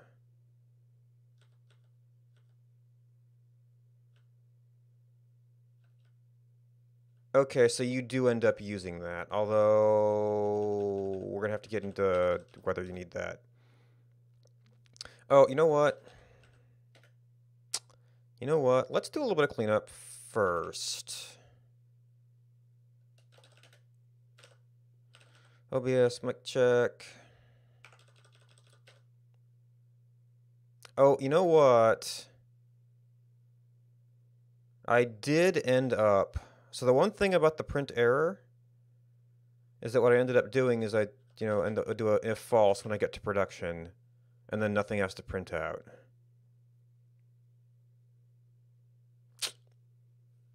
Yeah. So having a custom function there is still useful. Okay. So that's the I just keep forgetting to delete.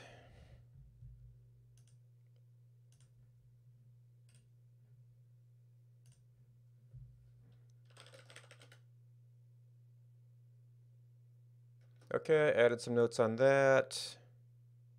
Oh, yeah, we fixed... I really shouldn't do that then.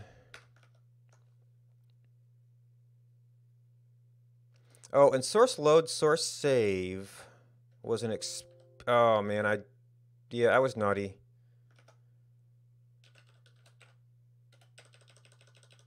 I was naughty. I did experimental stuff and actually useful stuff. So I don't think these are useful right now. I could use it to track which sources we have things on, maybe.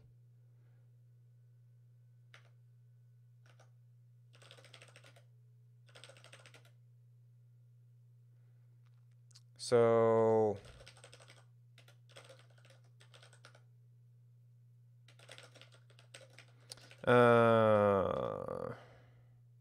note new deadlocks, note notes on current deadlocks.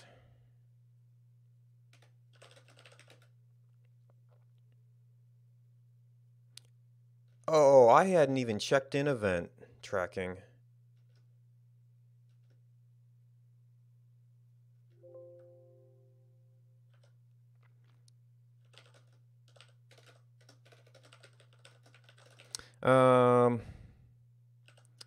Defer front end event handling, which actually is why process event was a new thing. So that's not actually a change. My settings. Remove leftover variable. Commit. All right, so now file OBS script mic check.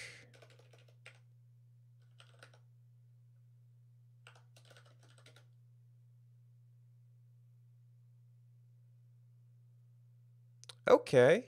Oh, I changed the file. I didn't write it. Okay. Okay. So that's what I do want, is I do want to write OBS script mic check. Sources dot Lua. All right. So sample rate is only used for. No, this is the main script. This is all graphics. This is all graphics. Set alarm visible.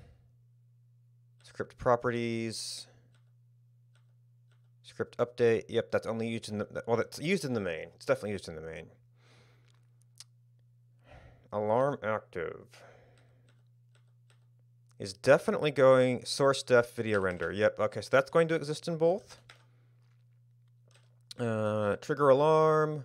If trigger active, video render, that's going to exist in both. Trigger time.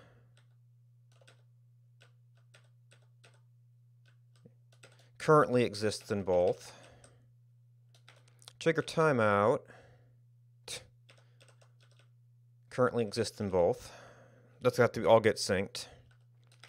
OBS events. Front-end events are going to get handled in the main thread.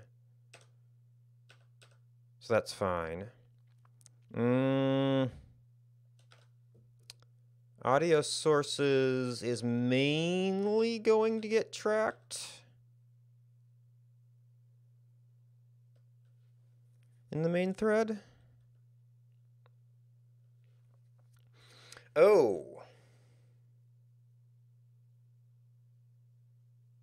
I might need to have a common helper library.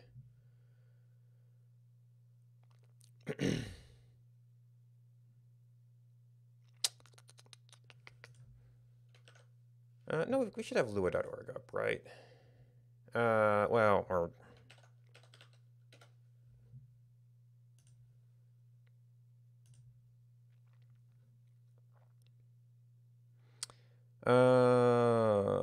can Lua load a subscript? Or what is the... environments? No.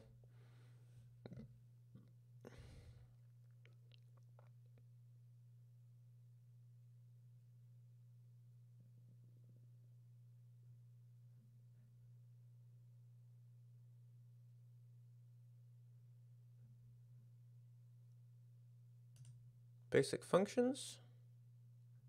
Do file. Executes its contents as a Lua chunk.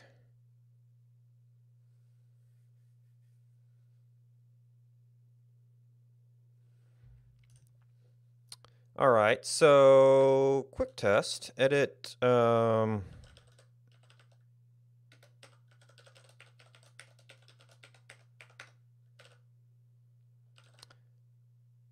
Oh, I've been, yeah.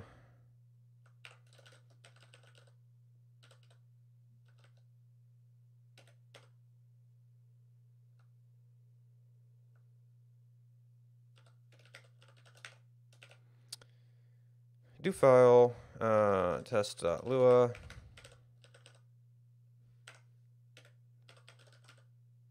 Oh, and this needs an argument. Oh, I can just do print. For this, could I make a shared library?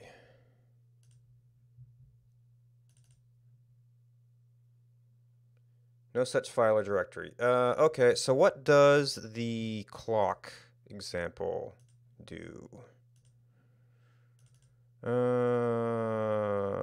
No. I always forget where this is.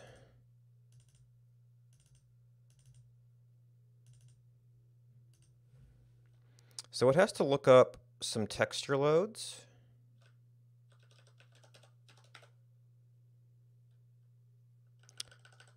Script path, okay.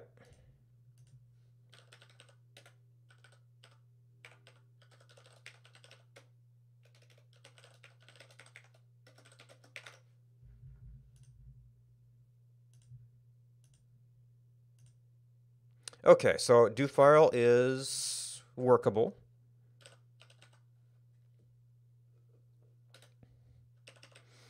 So we can abstract some common stuff if we need to.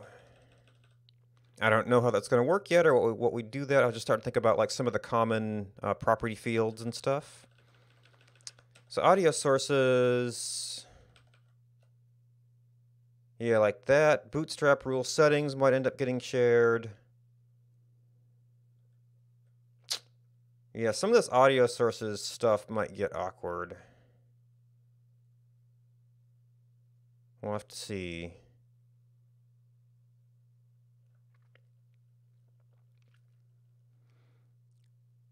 Update rule settings. Yeah, that's the kind of stuff I think I might end up having to share. Run rule kind of gets shared, which means we might have to get a full synchronization of the master state, which is annoying.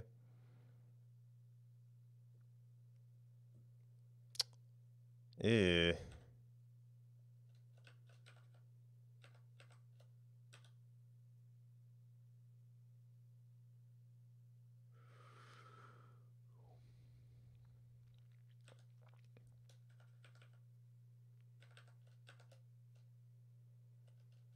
That script description. This is, yeah, so you currently are using that. The status display is currently using that. Default rule.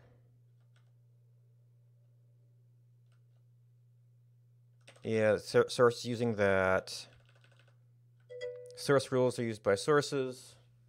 Yeah, I guess I've been a little bit light on the water today.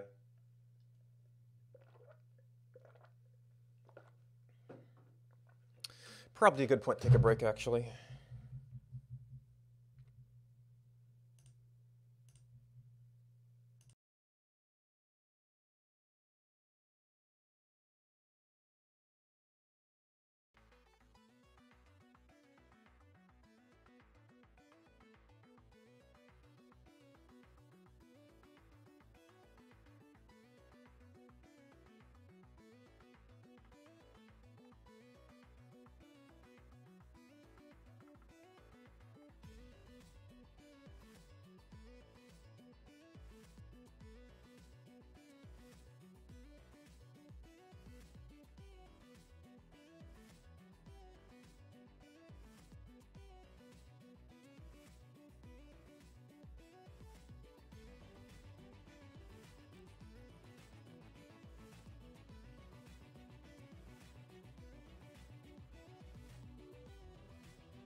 Alright, so we're there. That still got a little time to go.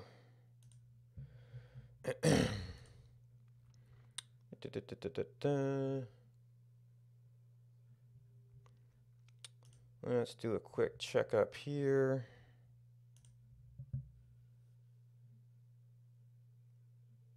Don't think anything's going on there.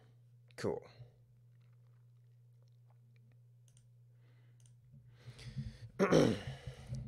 All right, looks like we're going to have most of this global data for now. Maybe we can see about doing something with that later. Enum sources. Okay, examine source states, script properties, script load.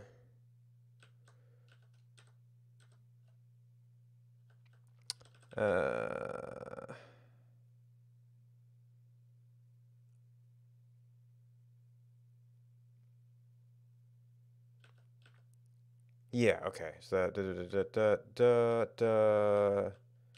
examine source does that get? Process events is fine.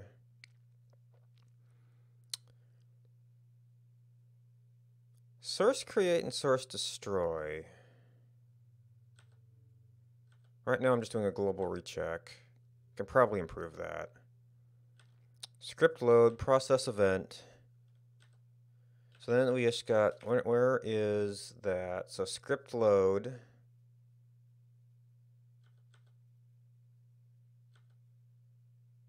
Yeah, so far that is not, well, the others might end up having to do that. But I'd kind of want the main thread coordinating that. No, we're in the main thread right now.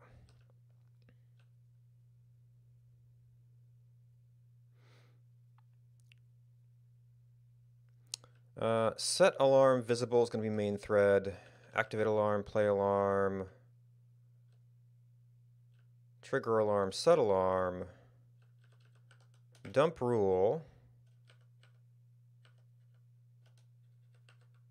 Bootstrap rule settings. Yeah, that's currently used by everything. It's definitely used. This is where I'm probably going to need to have a shared file.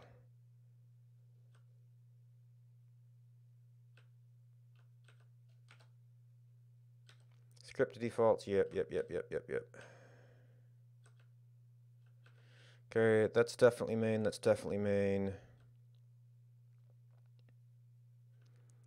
Check alarm, tick, test alarm. Those are shared. Gonna be the main examiner. Source active. Source activate. Yeah, that's just a little helper. Call from hook, which is script load and source create, which is main. Okay, so that's main. OBS, okay, description. So, yeah, it looks like most stuff is used in the main. Next, filter ID, that's create. Ooh, that's used for data in source rules. So that's going to get completely out of sync for a while. So from our main thing, we basically take, okay, so update filter info. Basically take all of this. And then we go to source.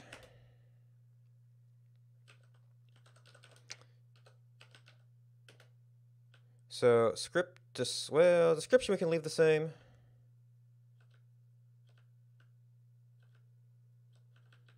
And, well, dump OBS, I should probably just make a separate thing for that.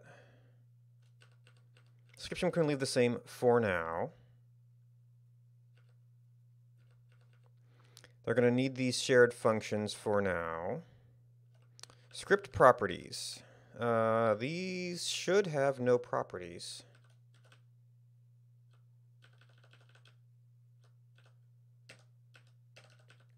Which means they should have no defaults, which means they'll need no update. Load, it just doesn't exist. It's not going to have a callback. Doesn't bootstrap global settings.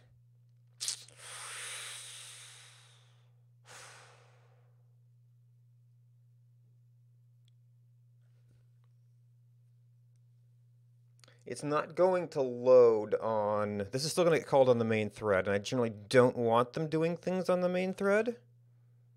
Although I guess the signal handler is going to have to do that, but as long as it doesn't enumerate sources and stuff. That's where you get into problem, and that's exactly what these things are doing. We are going to have to do stuff with here. You're not necessarily going to be concerned with that. And hopefully not.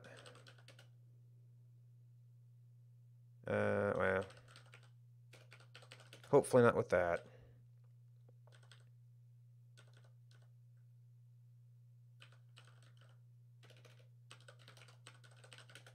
No, script load.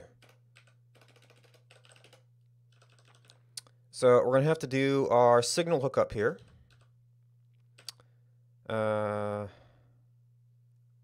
We can't. No. For this purpose, well, there's two ways to do this. There's this sort of broadcast notice. Where you sort of have one channel and we just sort of push out signals that everybody watches. Or we give each script a sort of, mailbox. You know what? Almost anything I do in script unload tends to crash it, so let's just be a little bit messy. It'll go away when OBS closes. And then all of this should be actual filter stuff. Some of it's not going to work because of constant of shared data. So it's not going to be ticking. We do need OS for now. Bit is for, oh, actually main script doesn't need bit, I think. Oh, no. It does. That's graphic stuff. Alarm source. Yeah, oh, I skipped out over all these functions. They're not going to be setting alarm.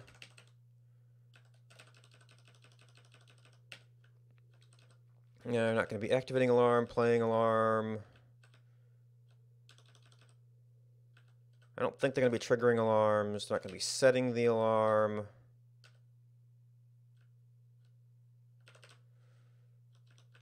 Alarm active. Well, we're going to have to track that. Yeah, I found all this stuff was used to extent. We have to work on that. Enum. The thing we need these to do, one of the things we specifically need these not to do is enumerate sources. So even though it's going to break some stuff, they just can't do it. We're not going to process events.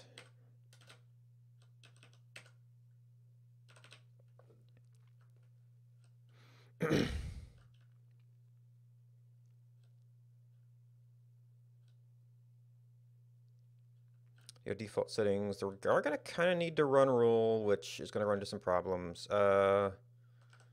Check alarm. You're not going to be...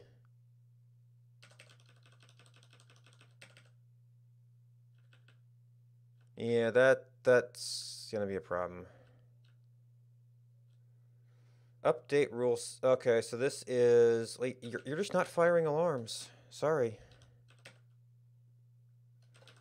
You're not going to be ticking. You're not going to be testing alarm. These are probably still going to get used in some settings stuff.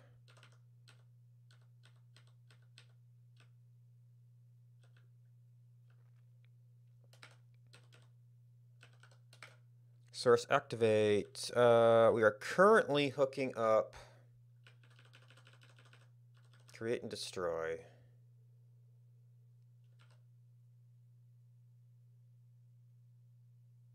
The status monitor might need these. But we can't be iterating.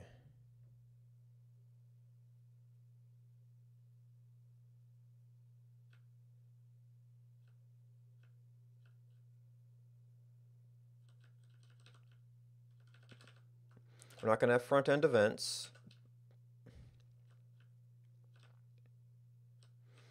So we have description. We have the property helper functions, which don't need to be up here now. Load is going to hook up our custom signal handlers. And then we have the filters themselves. Okay. So test number 1.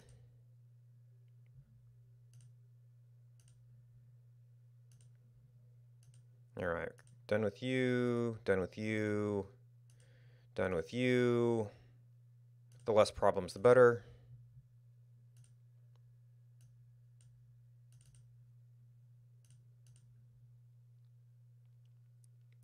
All right.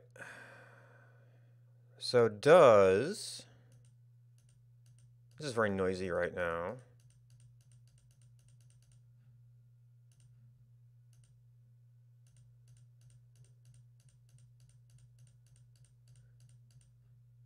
Oh.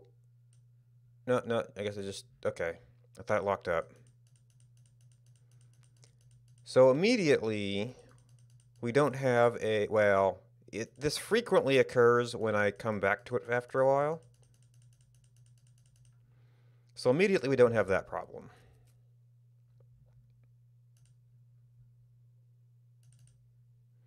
So now we define the sources.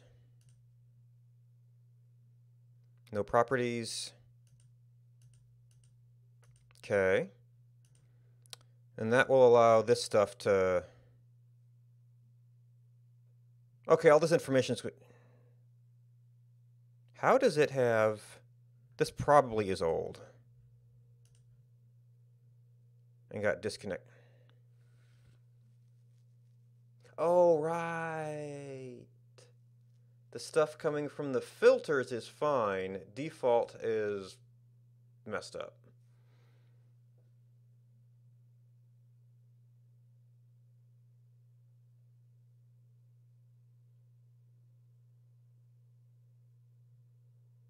That makes perfect sense.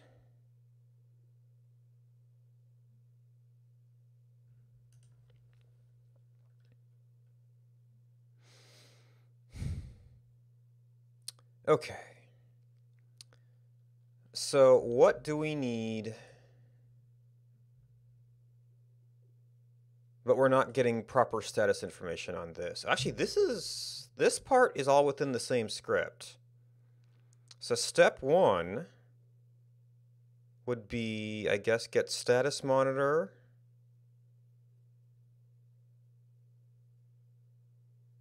Well, those are the source mute states, which I'm getting by hooking source events.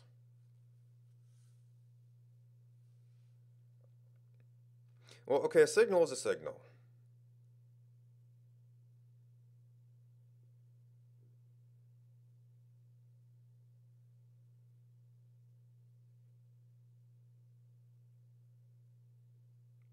It can be a custom signal, it can be an OBS signal, it's going to come in on the main thread. I don't think there's any way to avoid that. So, for audio mute status, I might as well be tracking that just directly here. Source mute, are we hooking that up? That's the hook source. Oh, but I have to enumerate sources for that. And enumerating sources is one of the things that gets me into trouble. Because you have the video thread. Enumerate sources, and if it's a script method, it calls it. If we have a main thread script method function that calls enumerate sources, it has to get the sources lock, and we get a deadlock.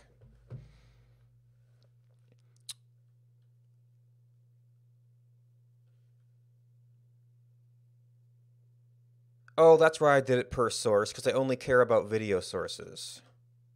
Well, they're in the minority. It would be less stuff to mess with. Anyway.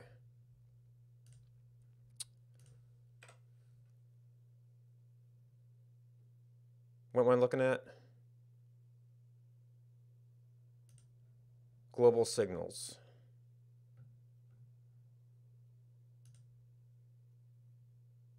Source create.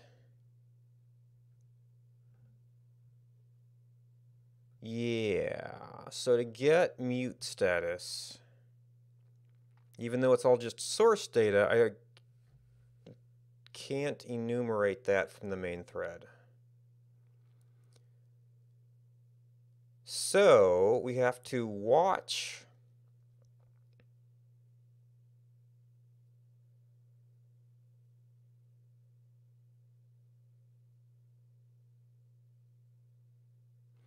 we have to watch all of the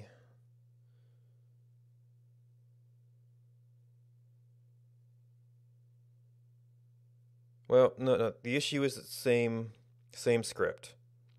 I don't want to enumerate on the, right.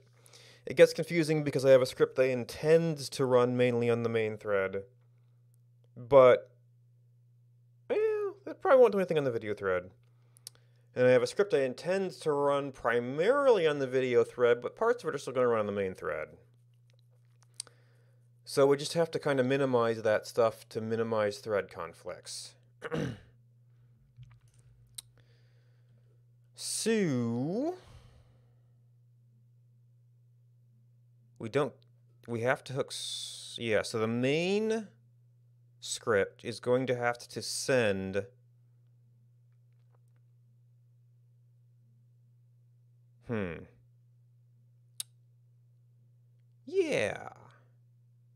So these will still be signals coming in, which probably be on main thread, but they shouldn't have to take the source mutex. So I can essentially create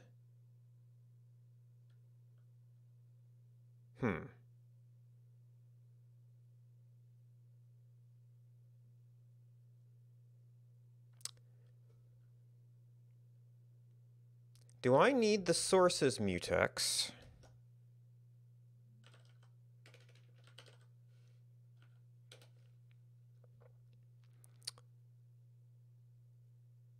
To do things like, I should look at what I'm doing.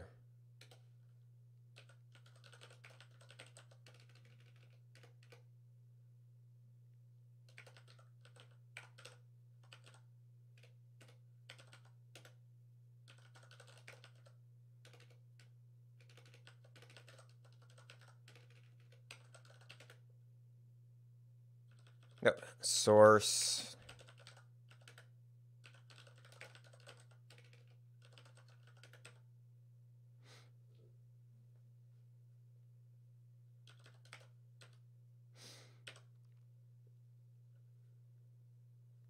Call data source should be fine.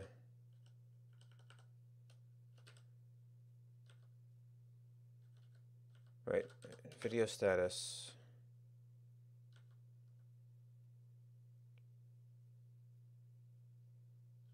Did I misuse that function? Oh, no, okay, there's the source active. Right, because it passed through the flag. OBS source get name, that's one of the things I'm concerned about.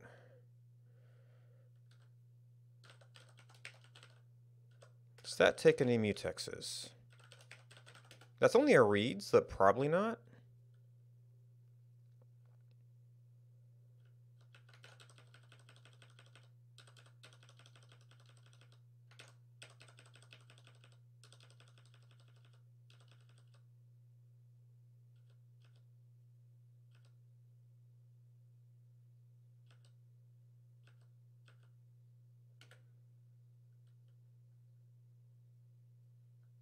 Yep, just checks if it's valid and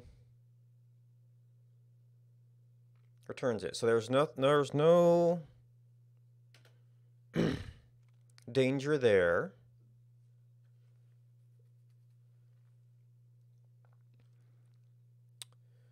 All right, so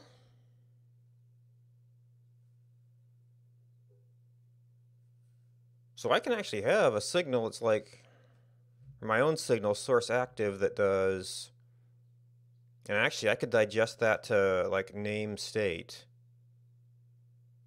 because that's all I'm doing with it.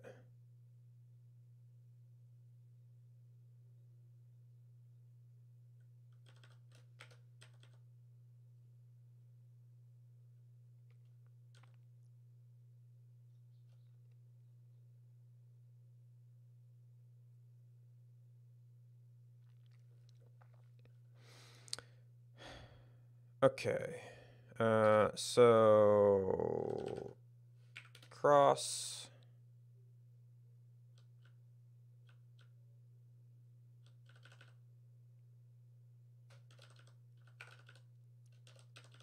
These are the kind of bits we're going to need.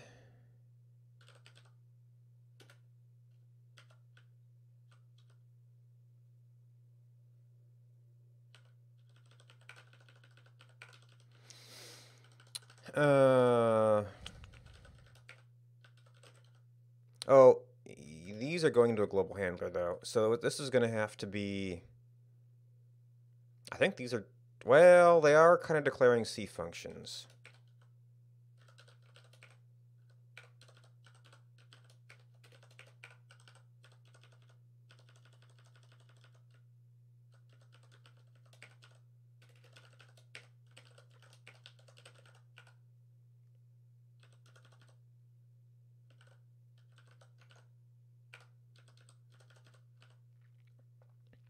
Yep.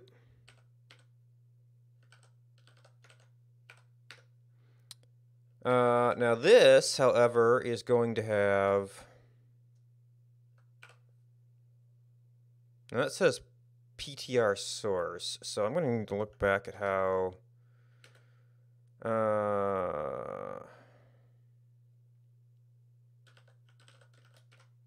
these are defined.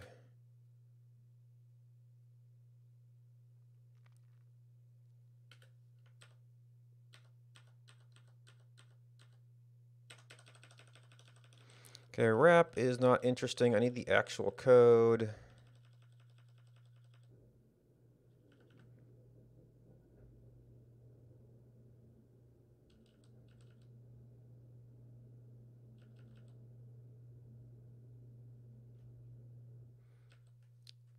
You know what? I should probably just be in libobs most of the time.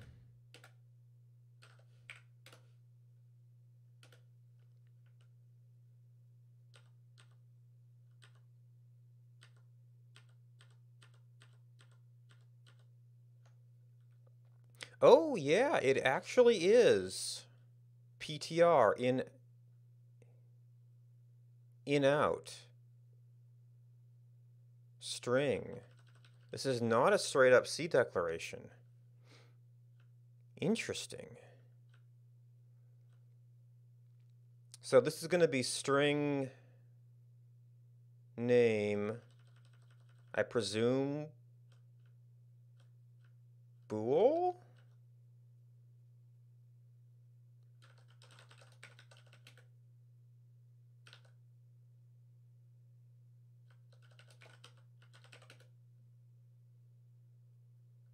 Oh, is this just...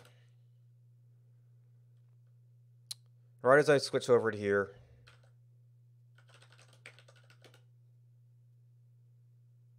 it becomes an invalid context.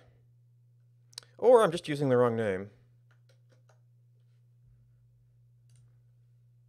Signal handler add. Oh my god.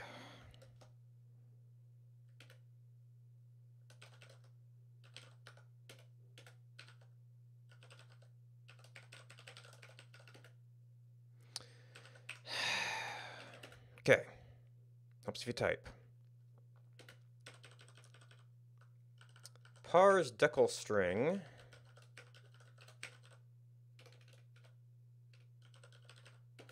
What is valid?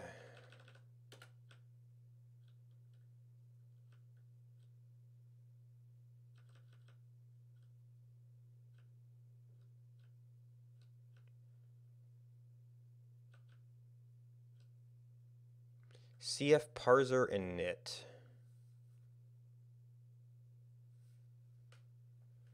Get name ref.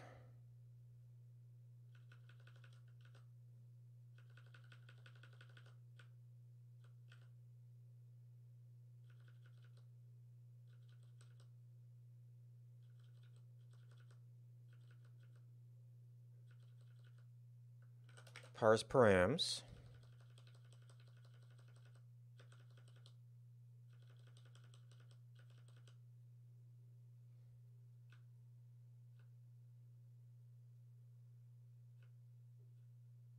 What?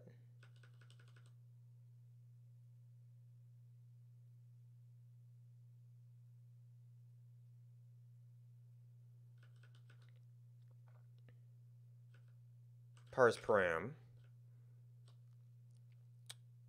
Type or storage.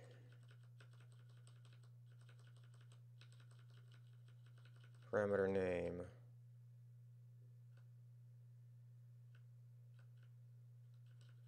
Is in-out specifier. What's a type or storage?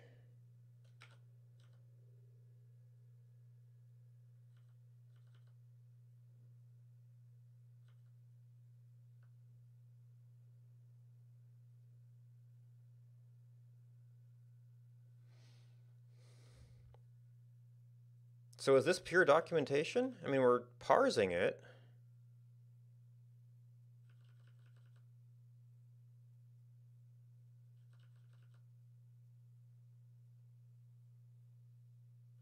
Oh, there's a get type.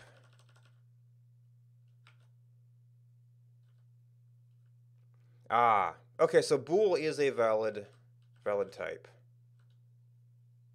Okay. Oh, and pointer is just pointer whatever. Source is the... yeah. Okay, so I can pass a bool. Although how this works with the Lua stuff, I don't know.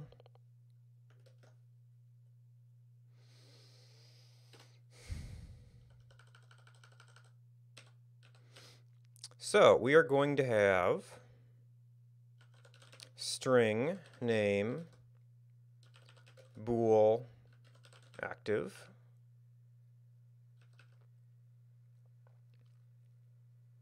If I can get these out of call data, actually, yeah, those probably do correspond to call data types. Anyway.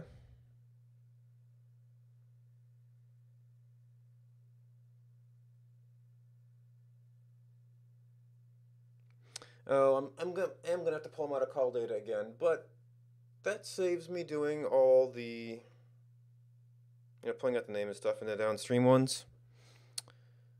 Okay, so signal, and this is going to be like, can I assume this is var args?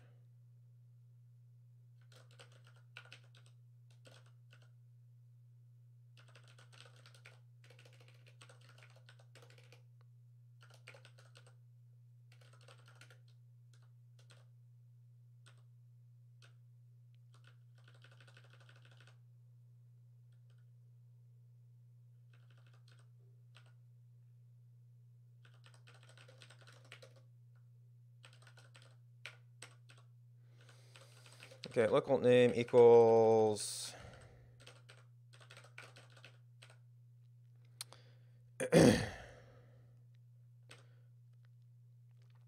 oh, but I have to get my signal handler.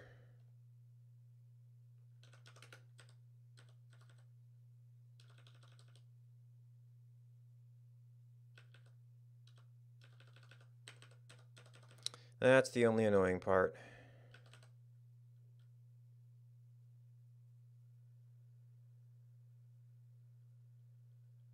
Oh, and did I perchance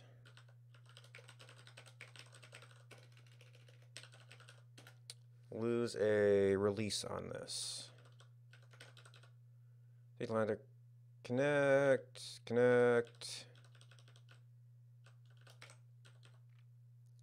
No indication we need to dereference this or reference decrement it.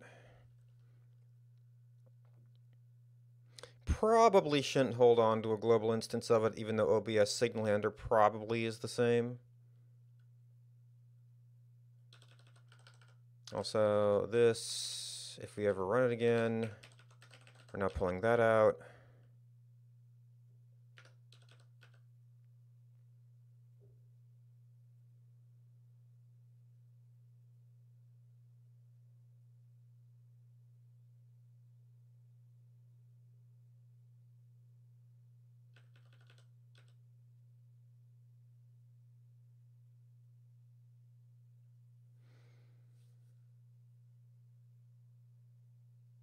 No, wait a minute.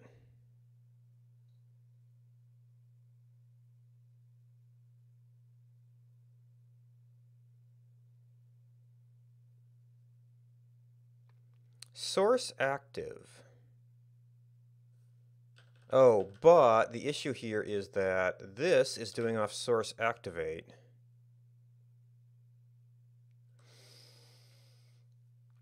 I was doing this on video only because that's all I cared about.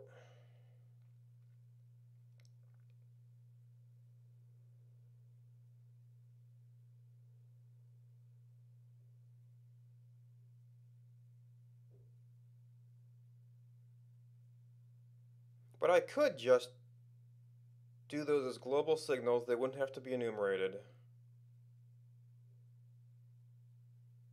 And then I wouldn't have to manually pass that.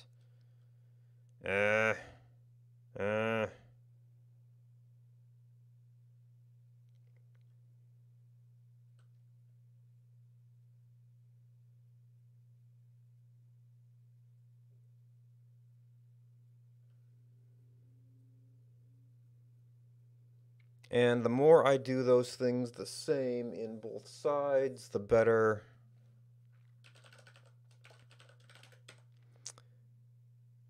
Video sources, yeah, this.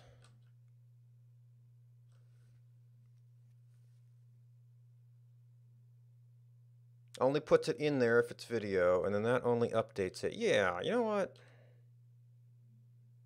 I shouldn't need that.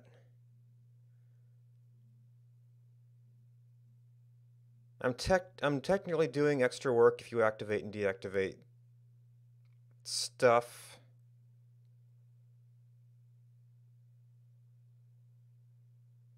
But I think on the whole, or activate and deactivate audio sources.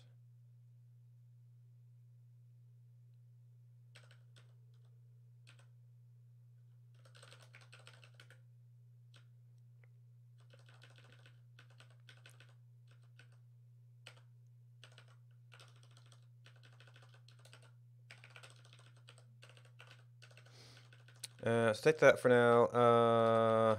We should just do source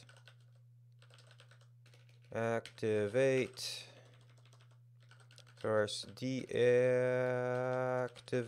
and then mute is something you actually can only get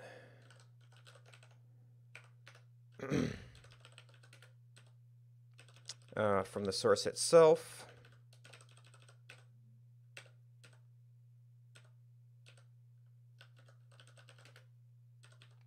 And the actual signal handler should be the same. Source active. Oh, you know what I can do here? No, it's going to tell me what script it came from. Source active. And turn this off, and then I'm going to have to start thinking about where we do shared code here. All right, so hook source, we're not going to do that.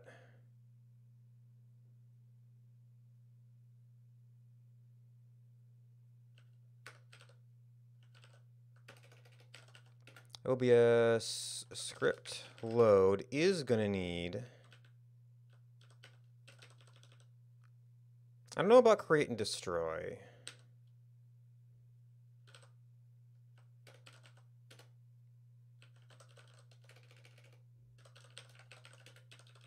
Oh, we did have this much here. And then source activate.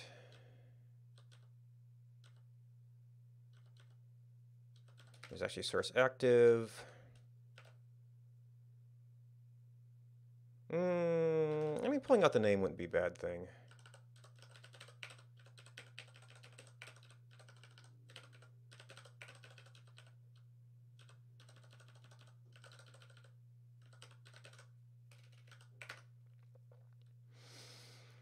Ooh. All right.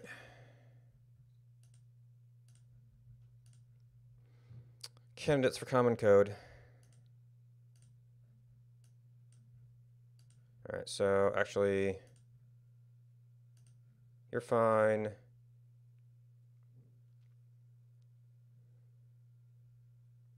There, get the filter create. So that's all the labels. So now, all right, so they're both getting status updates about that. We're still not displaying it, probably because we have to set some stuff up. But they're getting the updates.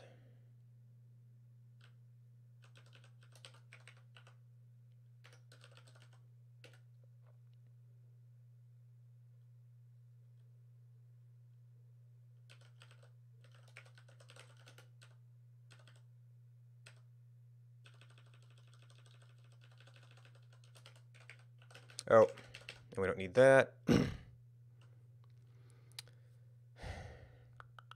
So we actually haven't done any cross communication yet. We're still trying to figure out how to do that. I'm trying to decide if I should pull everything into common right now.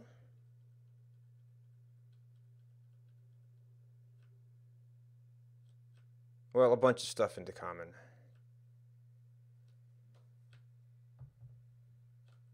Actually, I probably should have done that while I was going so I could just shuffle things around.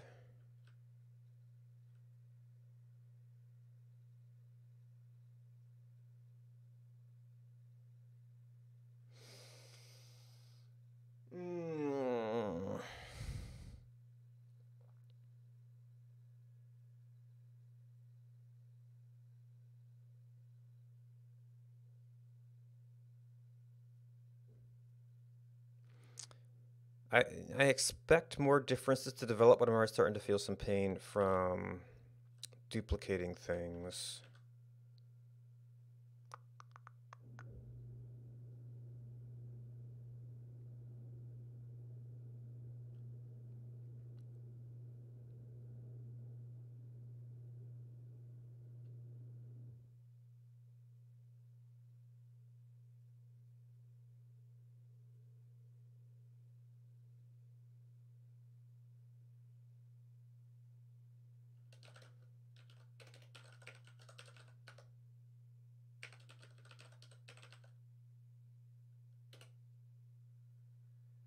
Oh,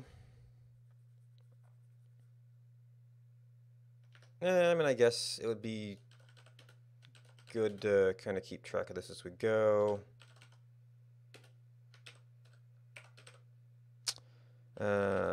Sources. So, I mean, yeah, script log is probably okay.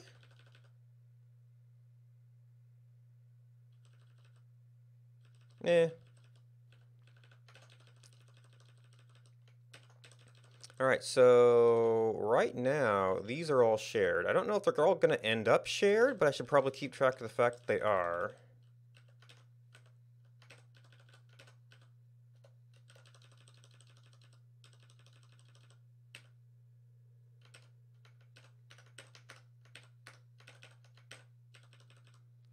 All right, so enum sources is specific to you. Dump rule is currently shared.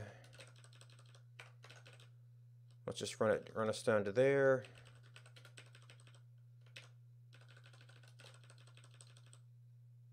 Actually, bootstrap rule settings, update rule settings. Audio default, I'm not sure about.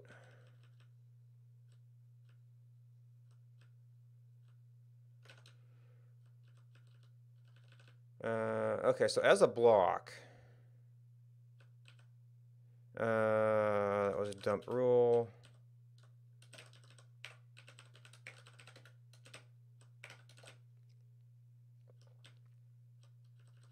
Update rule settings.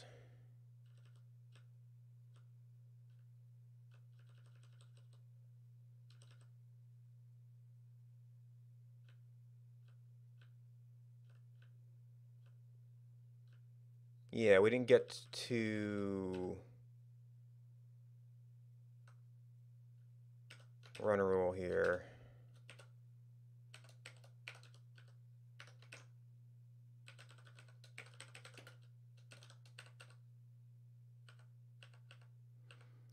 Bootstrap update.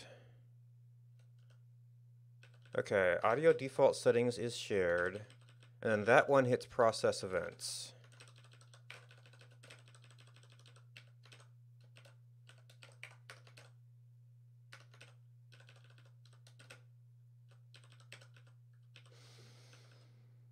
Should have broken this out while splitting them. Alright, and then... Ooh, I hope none of these require... Anyway, run rule is shared. These may differentiate later. We'll just pull them back. Audio status is probably going to be shared. Source activity we're just looking at. Source mute is probably going to differentiate. Well, it has to be hooked onto a source. But I'm going to have to enumerate the sources to hook them so it can kind of only exist in... I mean, the helper might... I think I'm going to have to differentiate it.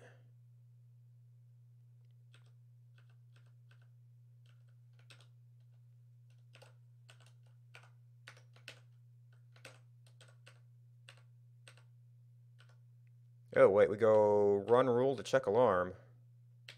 Okay. Tick, test alarm. We pulled these out. Examine source states is specific to you. Can we pull source active down here? Yeah.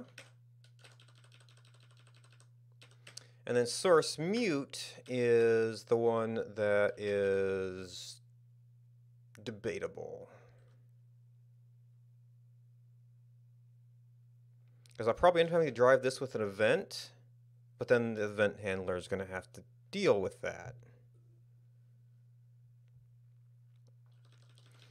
So those may differentiate. Activate, deactivate.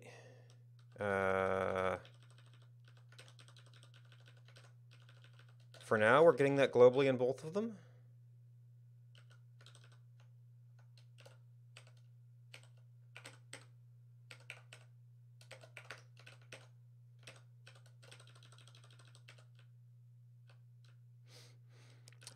Source create.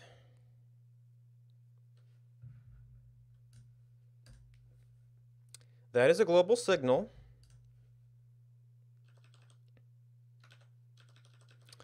They are currently differentiated there.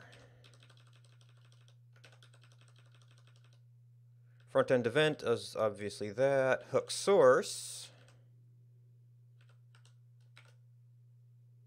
is used in enum sources, and source create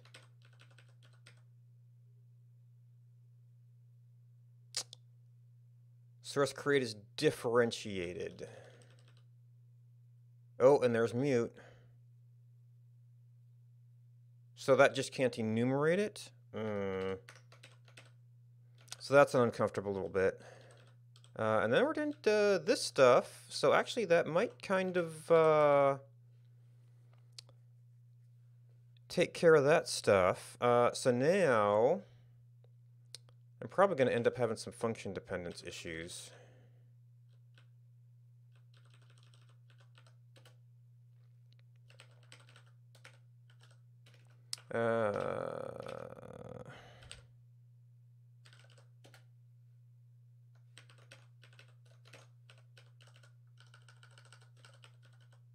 OBS, script, mic, check, common.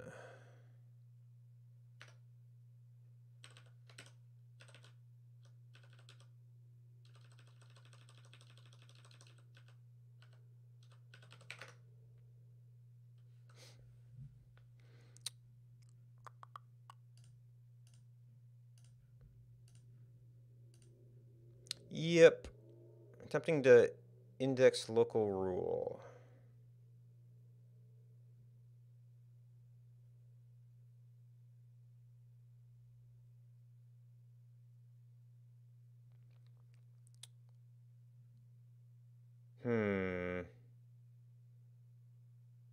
All right, so common.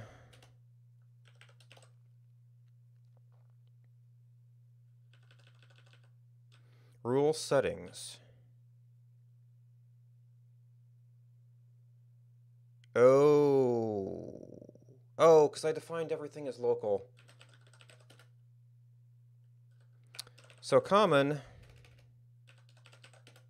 is going to have to not define things as local.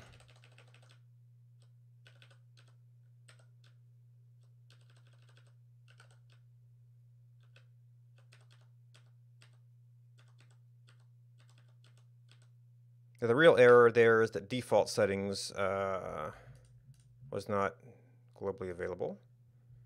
Clear that for extra confidence. Oh. Okay, so there's still something going on that can freeze us up. Oh. Oh.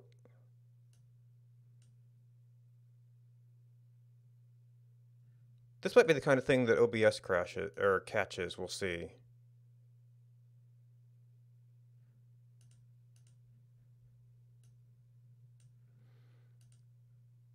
So it's not completely frozen, but it is not responding, which is weird.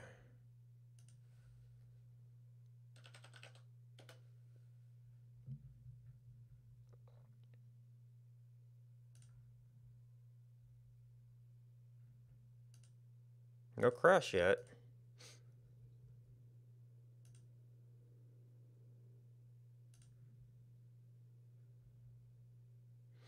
Maybe it's just infinite loop somewhere? I don't know.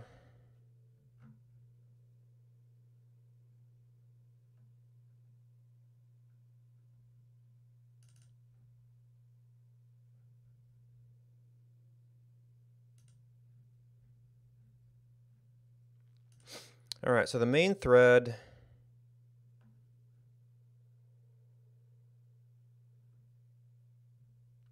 Man, we're going straight from... Am I getting any debug data here?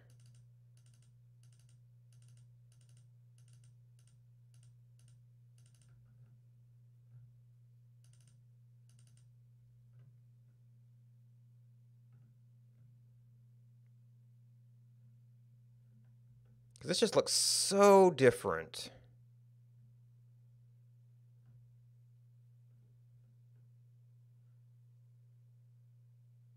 Oh, no, because I attached a process of my other instance. This is not the debug instance, so to speak, where we've actually got the PDBs. So I'd swear that I had attached to that before and gotten useful stuff. But this is not useful.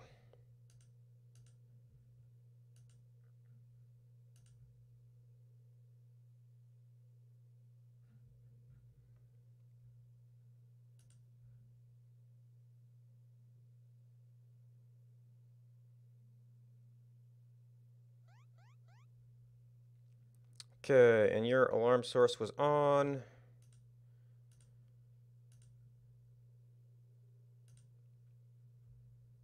Right, this is drop frame alarm.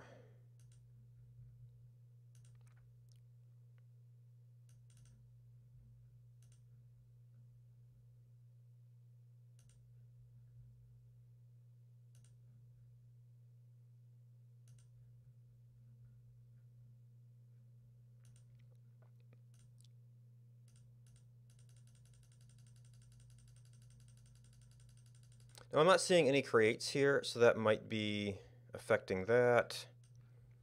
So, filters.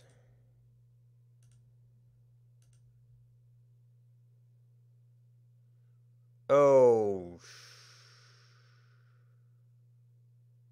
No, okay, no, that's a reasonable thing of things being in flux right now. And then might show status monitor.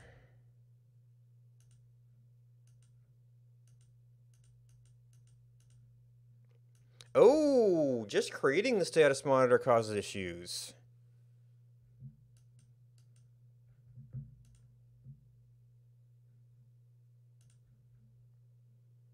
Now we've got some symbols.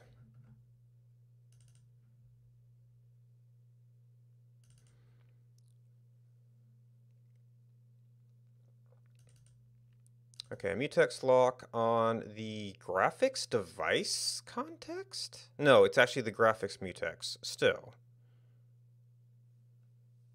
Text free type 2, source update. And there is some Lua down here.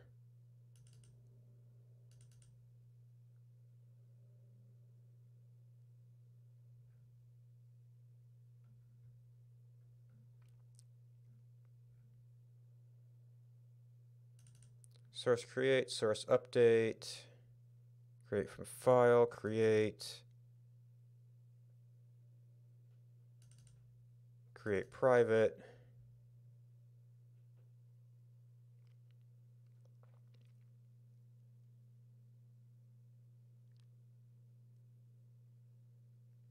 So what is the actual deadlock? We're in a script. So all that would take is the video thread to try, which is holding graphics. No, because that's the same order.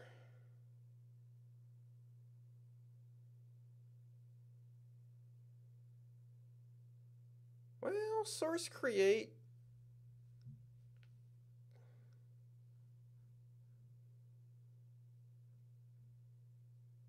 Where's the video thread? Oh, no, video IO, graphics thread. Also on a lock. It's waiting for the script lock. And since it's the graphics thread, it's probably holding the graphics lock somewhere.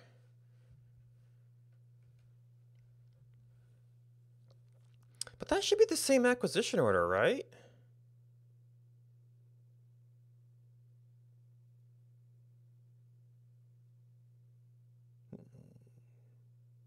Oh, source create doesn't take the graphics lock by default.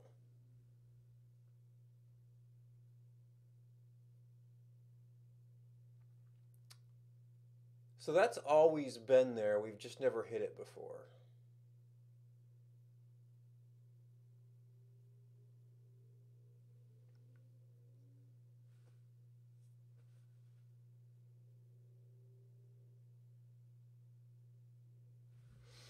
All right, verify it's holding the graphics lock.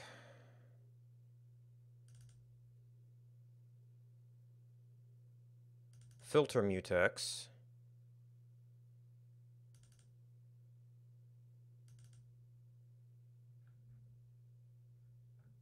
Well, there's a video lock.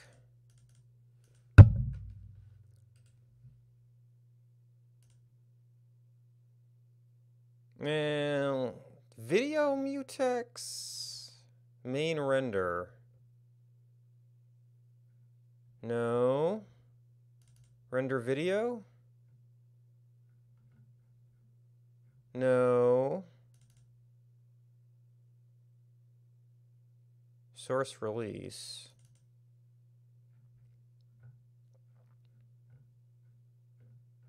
That's a big function.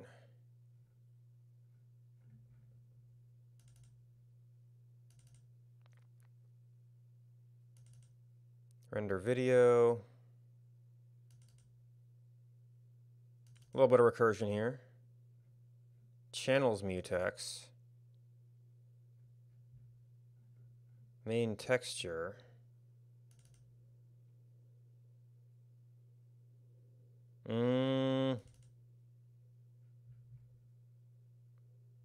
There's GX enter context.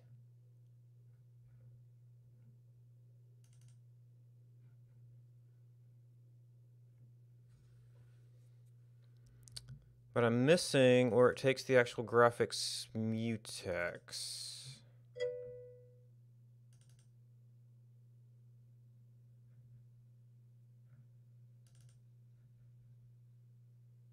Oh no, device enter context.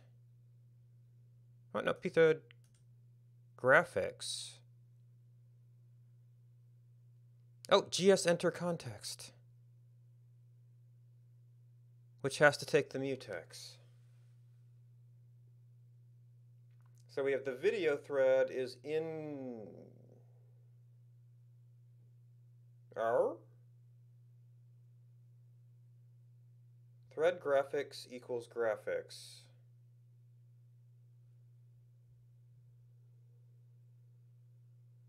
If it's not current,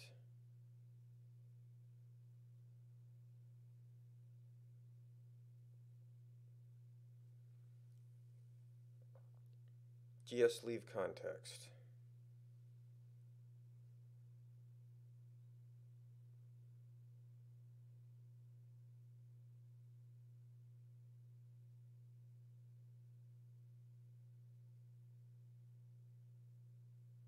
Oh, that's supposed to make this thing release it, right? No. If it's not, if we're not the current thread, we're going to sit here and we're going to wait, trying to release our own.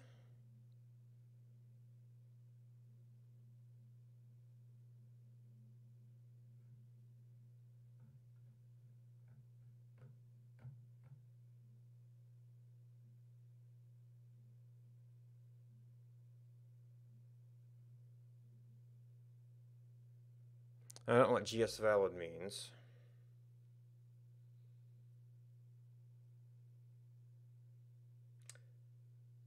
But these are on different threads.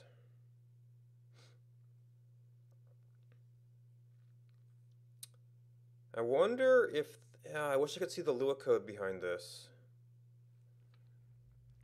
Well, we know that the source create private only comes from the visual source.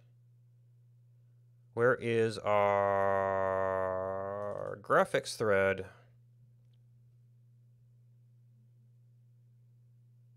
Any indication this is the filter? Well, if we're still creating it,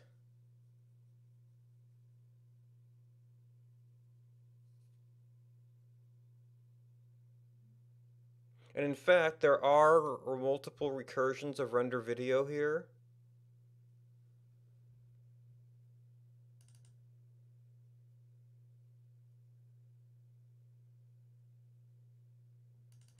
But we don't have a good indication of which. But the recursion suggests to me that this is the filter. So in fact, having both of them in the same script mutex seems to be causing problems. I was hoping it was just video versus non-video. But we seem to have the filter conflicting with the source. So we need to rename some things.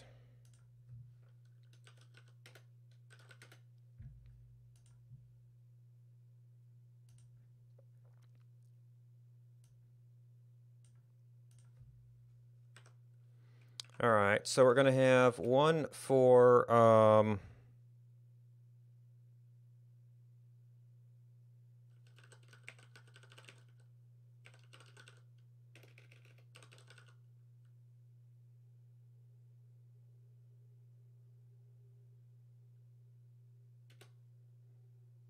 and we're going to have one for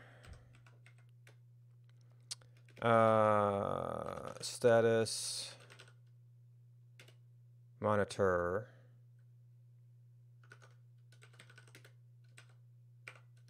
Oh, you were okay.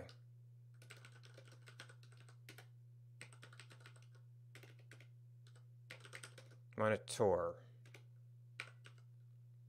Is it equal? Oh, just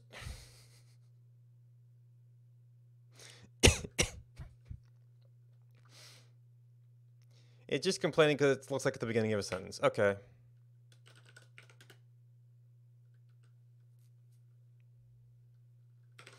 All right, filter.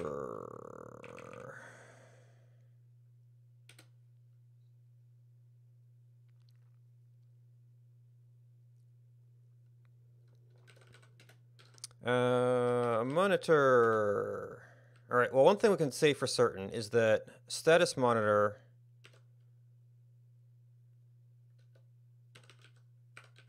does not need the filter def.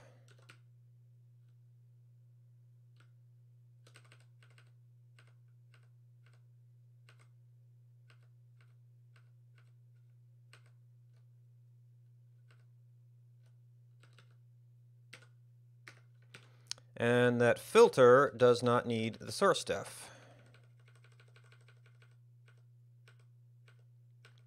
And the rest of the stuff is kind of, well, we should still clean it up.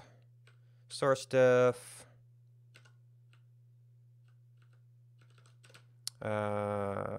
Filter doesn't need to create that stuff. It doesn't need to set label text. Doesn't need to create label. This is all, see, this is filter, so status stuff, text, don't need that. I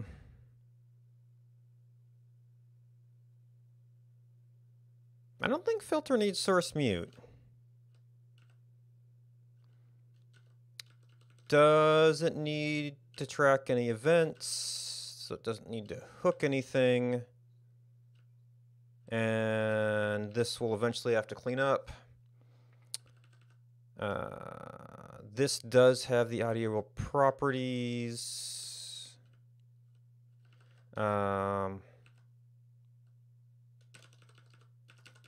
Should not need that. Actually, I should probably say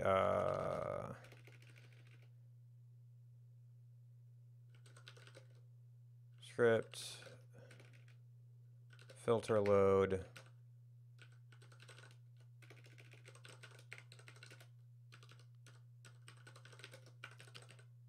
Script status load.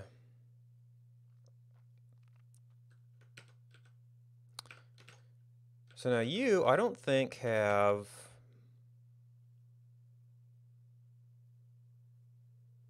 yeah, you don't have this.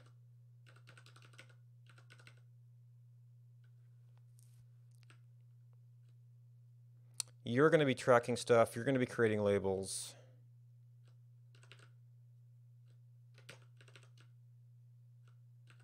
Yeah, okay, so you need that.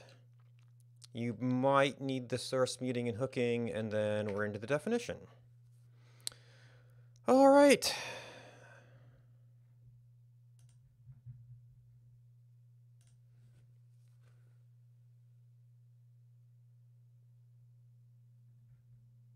Yep. Yep. That's believable. We renamed it.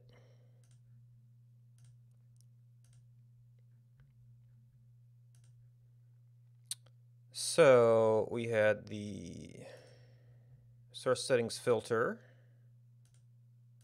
where I think reloading was part of our issue. And then we had status monitor.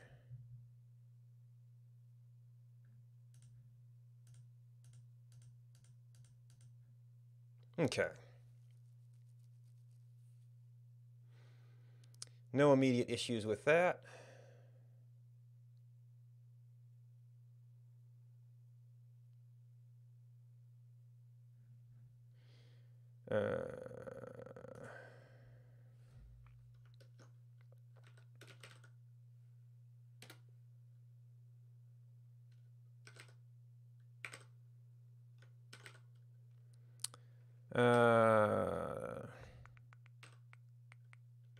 Okay, yep, the status monitor, didn't need that. This script load. This is just kind of the main script load. All right, now did I actually get to the point of even adding this thing? Oh, no, I tried to add it, that's when it crashed, that's right. We hit OK, and hey, no immediate crash. However, since it's no longer in the same thread as the filter of the same script, it's not getting data updates. So now that's more stuff we have to synchronize.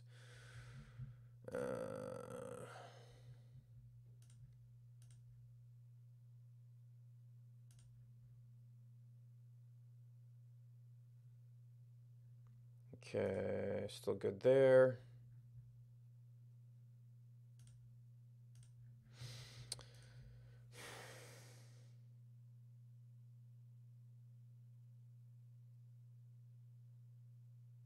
So now we have three completely independent things. I guess this will be the easier one to see.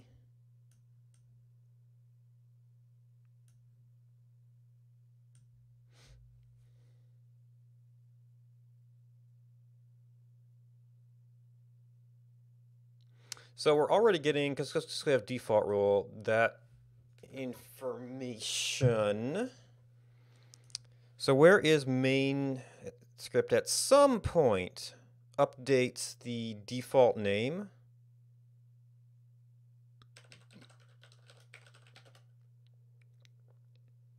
I presume. Update rule settings, maybe. Oh, which is now in. So you can't just search around anymore. Oh no, this takes a settings object.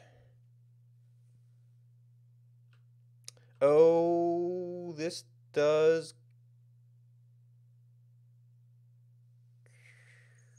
get the state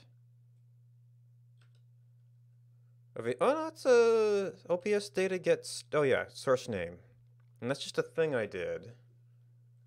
What's the?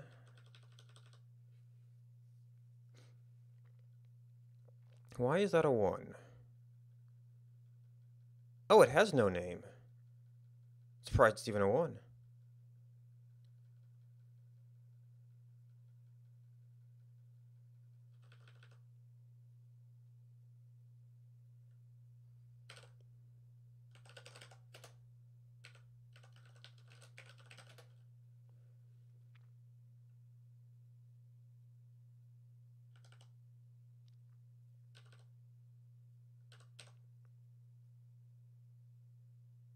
Wait. That's explicitly saying default.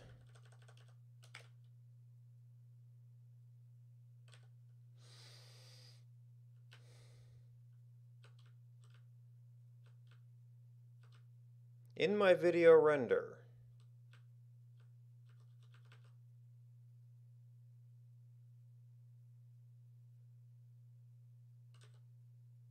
Oh no, default is here.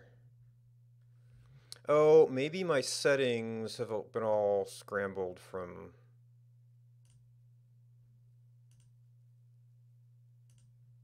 You have the settings.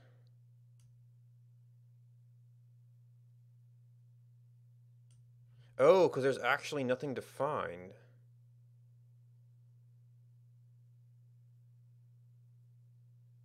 That could be leftover stuff from when I had the an audio source in here.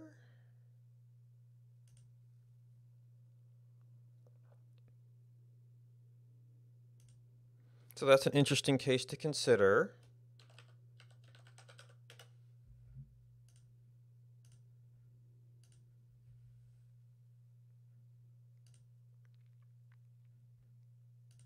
You might need to do a...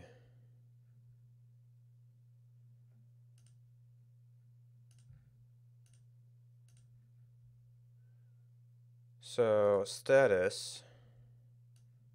Oh, was not happy about that.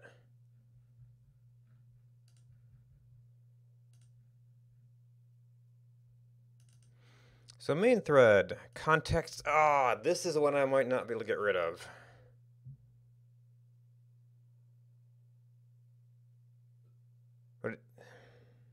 Does this mean we were drawing it while we tried to remove it?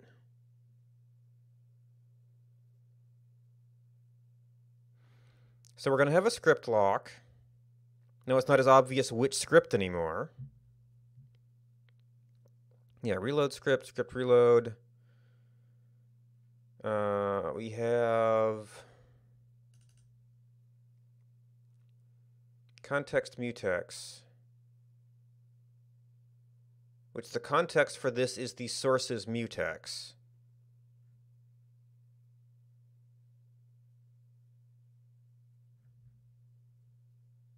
That's what we figured out last time.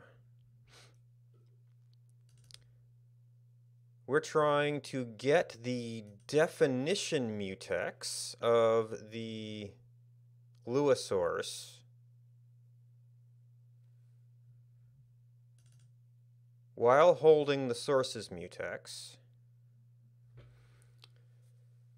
Yeah.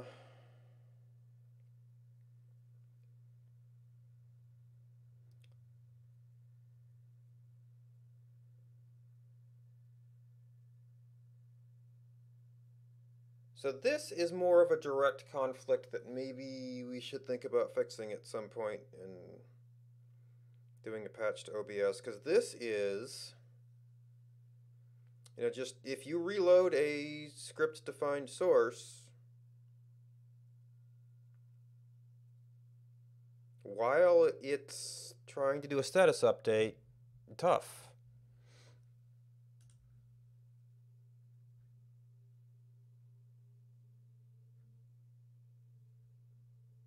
All right, we did get our audio source, though. That did not help you.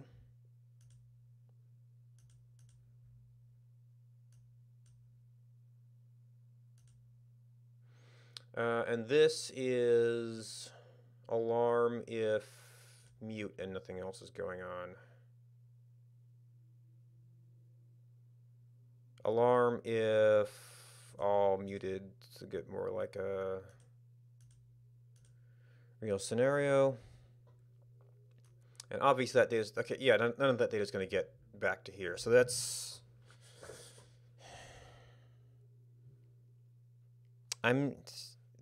it seems like this shouldn't be displaying anything.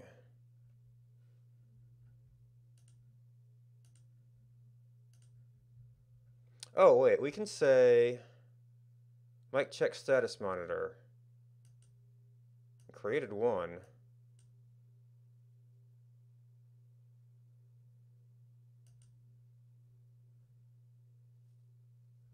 Yeah, but this is coming from when we load up settings.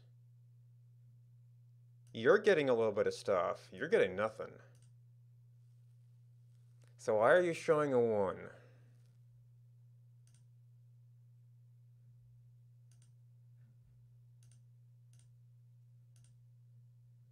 Alright, I don't think we need clock source. What else do I have up here? Dropped frames. Okay.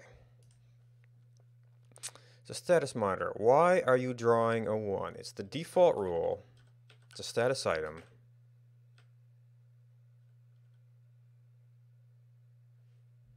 It's not going to have any information about the current state of things.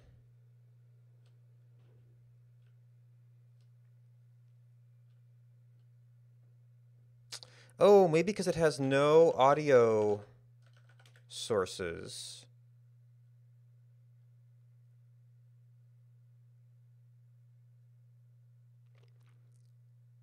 And it does a straight up render of name color.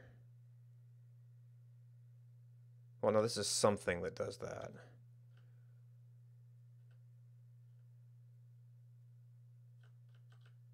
Okay, status item. Rule.audio states. There is an entry in default with a name.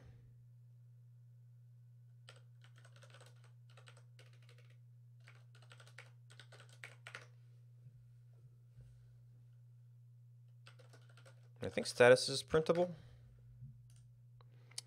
And now we see if it crashes again.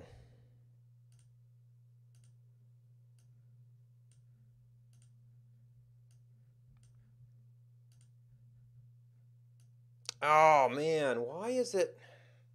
Whenever I click away and come back, it just seems so much more primed to get that deadlock.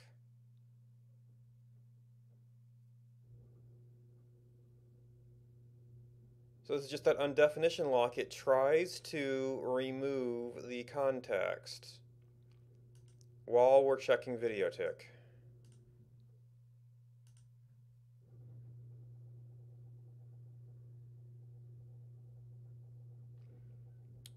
So at least that is something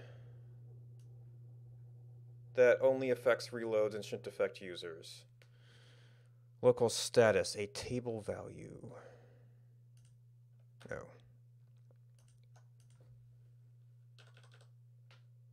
Oh, right, audio status. Okay, so let's just forget about that for the time being. Make sure we're actually getting a value here. Oh, this is going to be one of those problems, isn't it? Okay.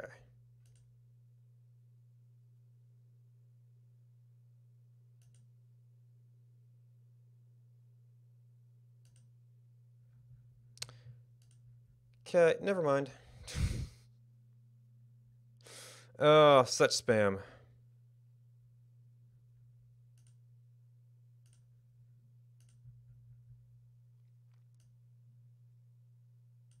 Name one. All right, well, pause you because you're just being silly right now.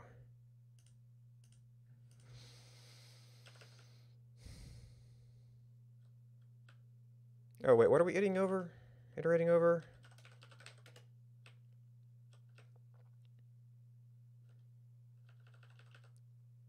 In pairs, rule.audio states.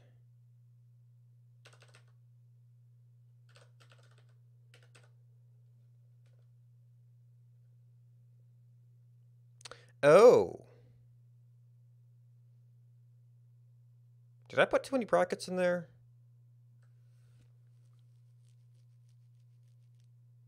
Probably got replaced by actual settings in the normal version.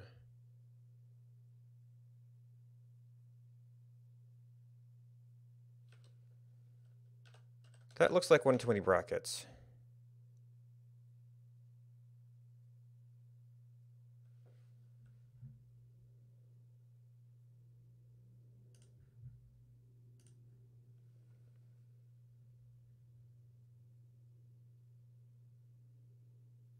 Oh. Okay.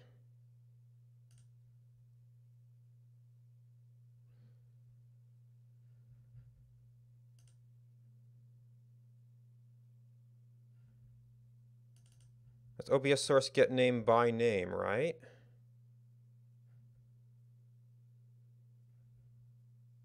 Oh no, get name. So this is, it has a source link.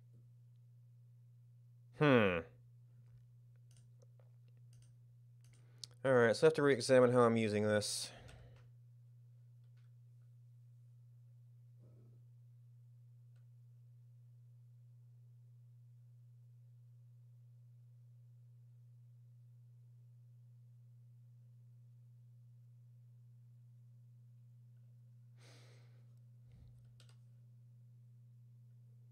Okay, audio states equals blank. Audio states name equals state. This seems fine.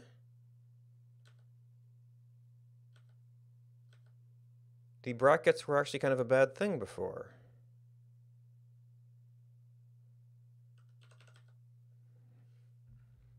So now we have to try and figure out what we're crashing at.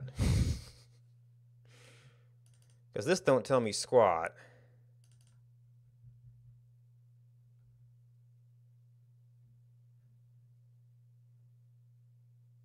Oh, this is a timer call?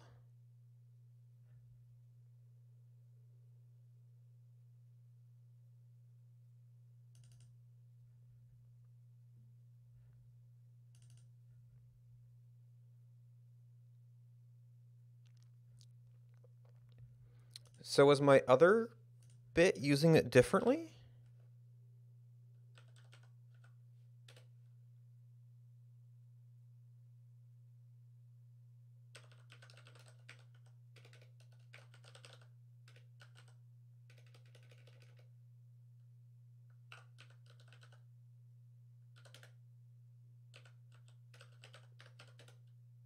Rule.name.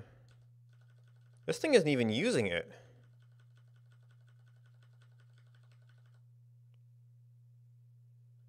Well, unless it's using stuff in common. Rule.audio states.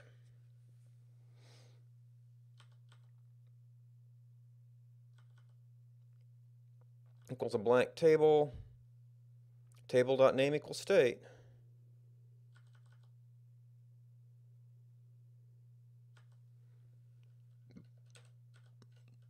Table.name equals state.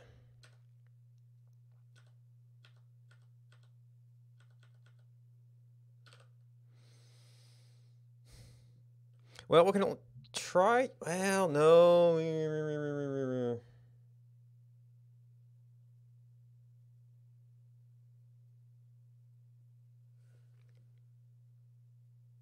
So the only way we're going to be able to do this is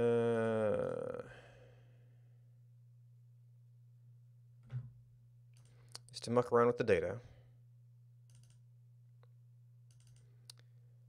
Build, render, debug, config, OBS Studio, basic. Is this scenes or profiles? Scripts tool.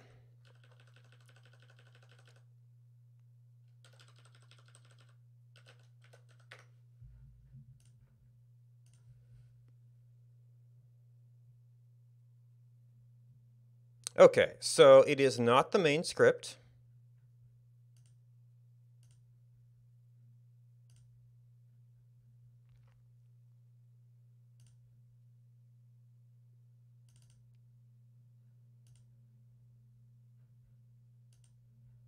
How about you on startup?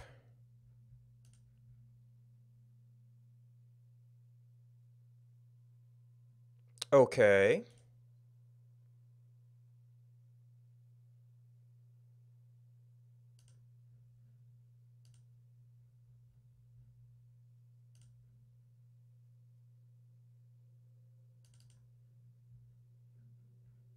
Okay, how about you on startup?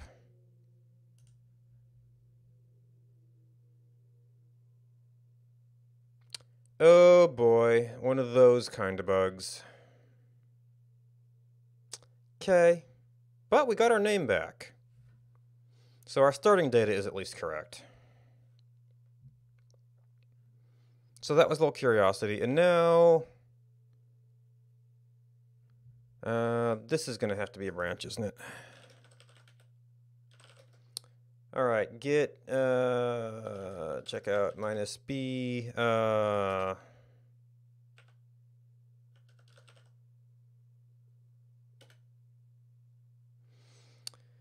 All right, get add OBS script mic check common.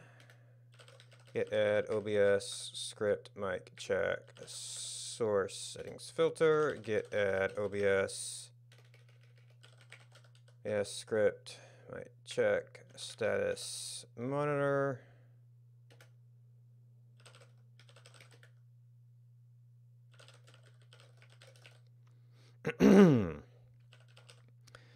Split scripts to separate script mutex locks. Scripts mutexes and try to avoid deadlocks. Not completely, but hey, maybe it's something. So I think for the actual, and then you, wait, did you crashed all by yourself? Isn't that special?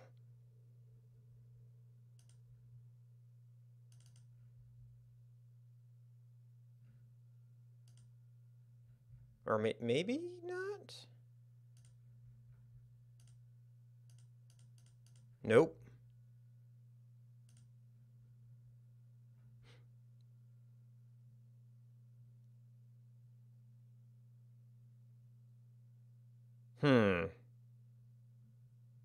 Okay, no, there's no Lua involved there.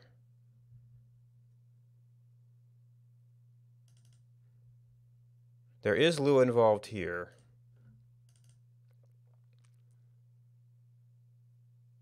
Atomic ops, atomic integer, rough count, Q static string data.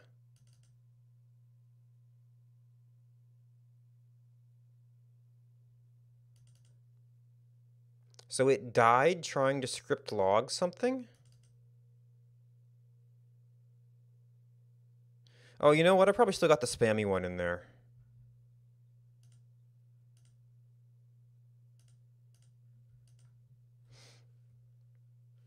Also, this file is, yeah, changing. That was status.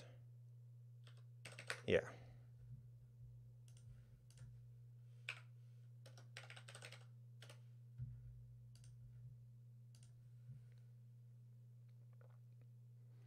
So just a little backed up there.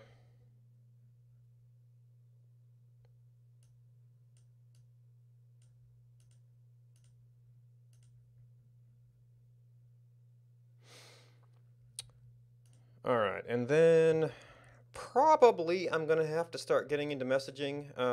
The status monitor doesn't have any way to check the mute status of arbitrary things. So that will have to come over from the main script, which can safely enumerate sources. Then our filters will have to also get the list of audio sources. We don't want them enumerating because that can get the lock-in version.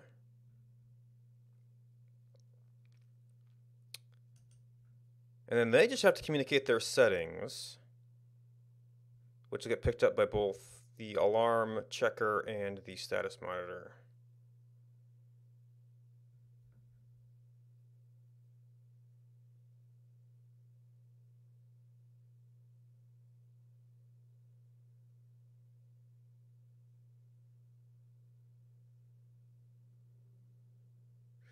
Okay.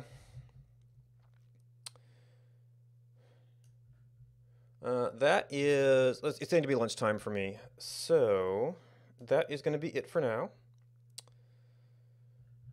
Thanks for coming and hanging out. Thanks to Oserat Gaming, Destructively Phased, Deadly Tacos, Stormy Ice Leopard, SES Dev, Diagonal Lake, Catnox, Liz Live, and Pants Taken for hosting me. I need to unbury some stuff, but I'm going to see if I can make any recommendations. I'm working on the coding of some sort most mornings. I'll probably be getting back to some of the Twitch tools soon. Hopefully, if I can get rid of this. The OBS has been a lot messier than I was hoping for.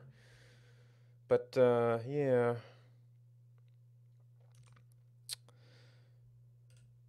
So meanwhile, if you're looking for some place to hang out, I don't know everybody's hours, but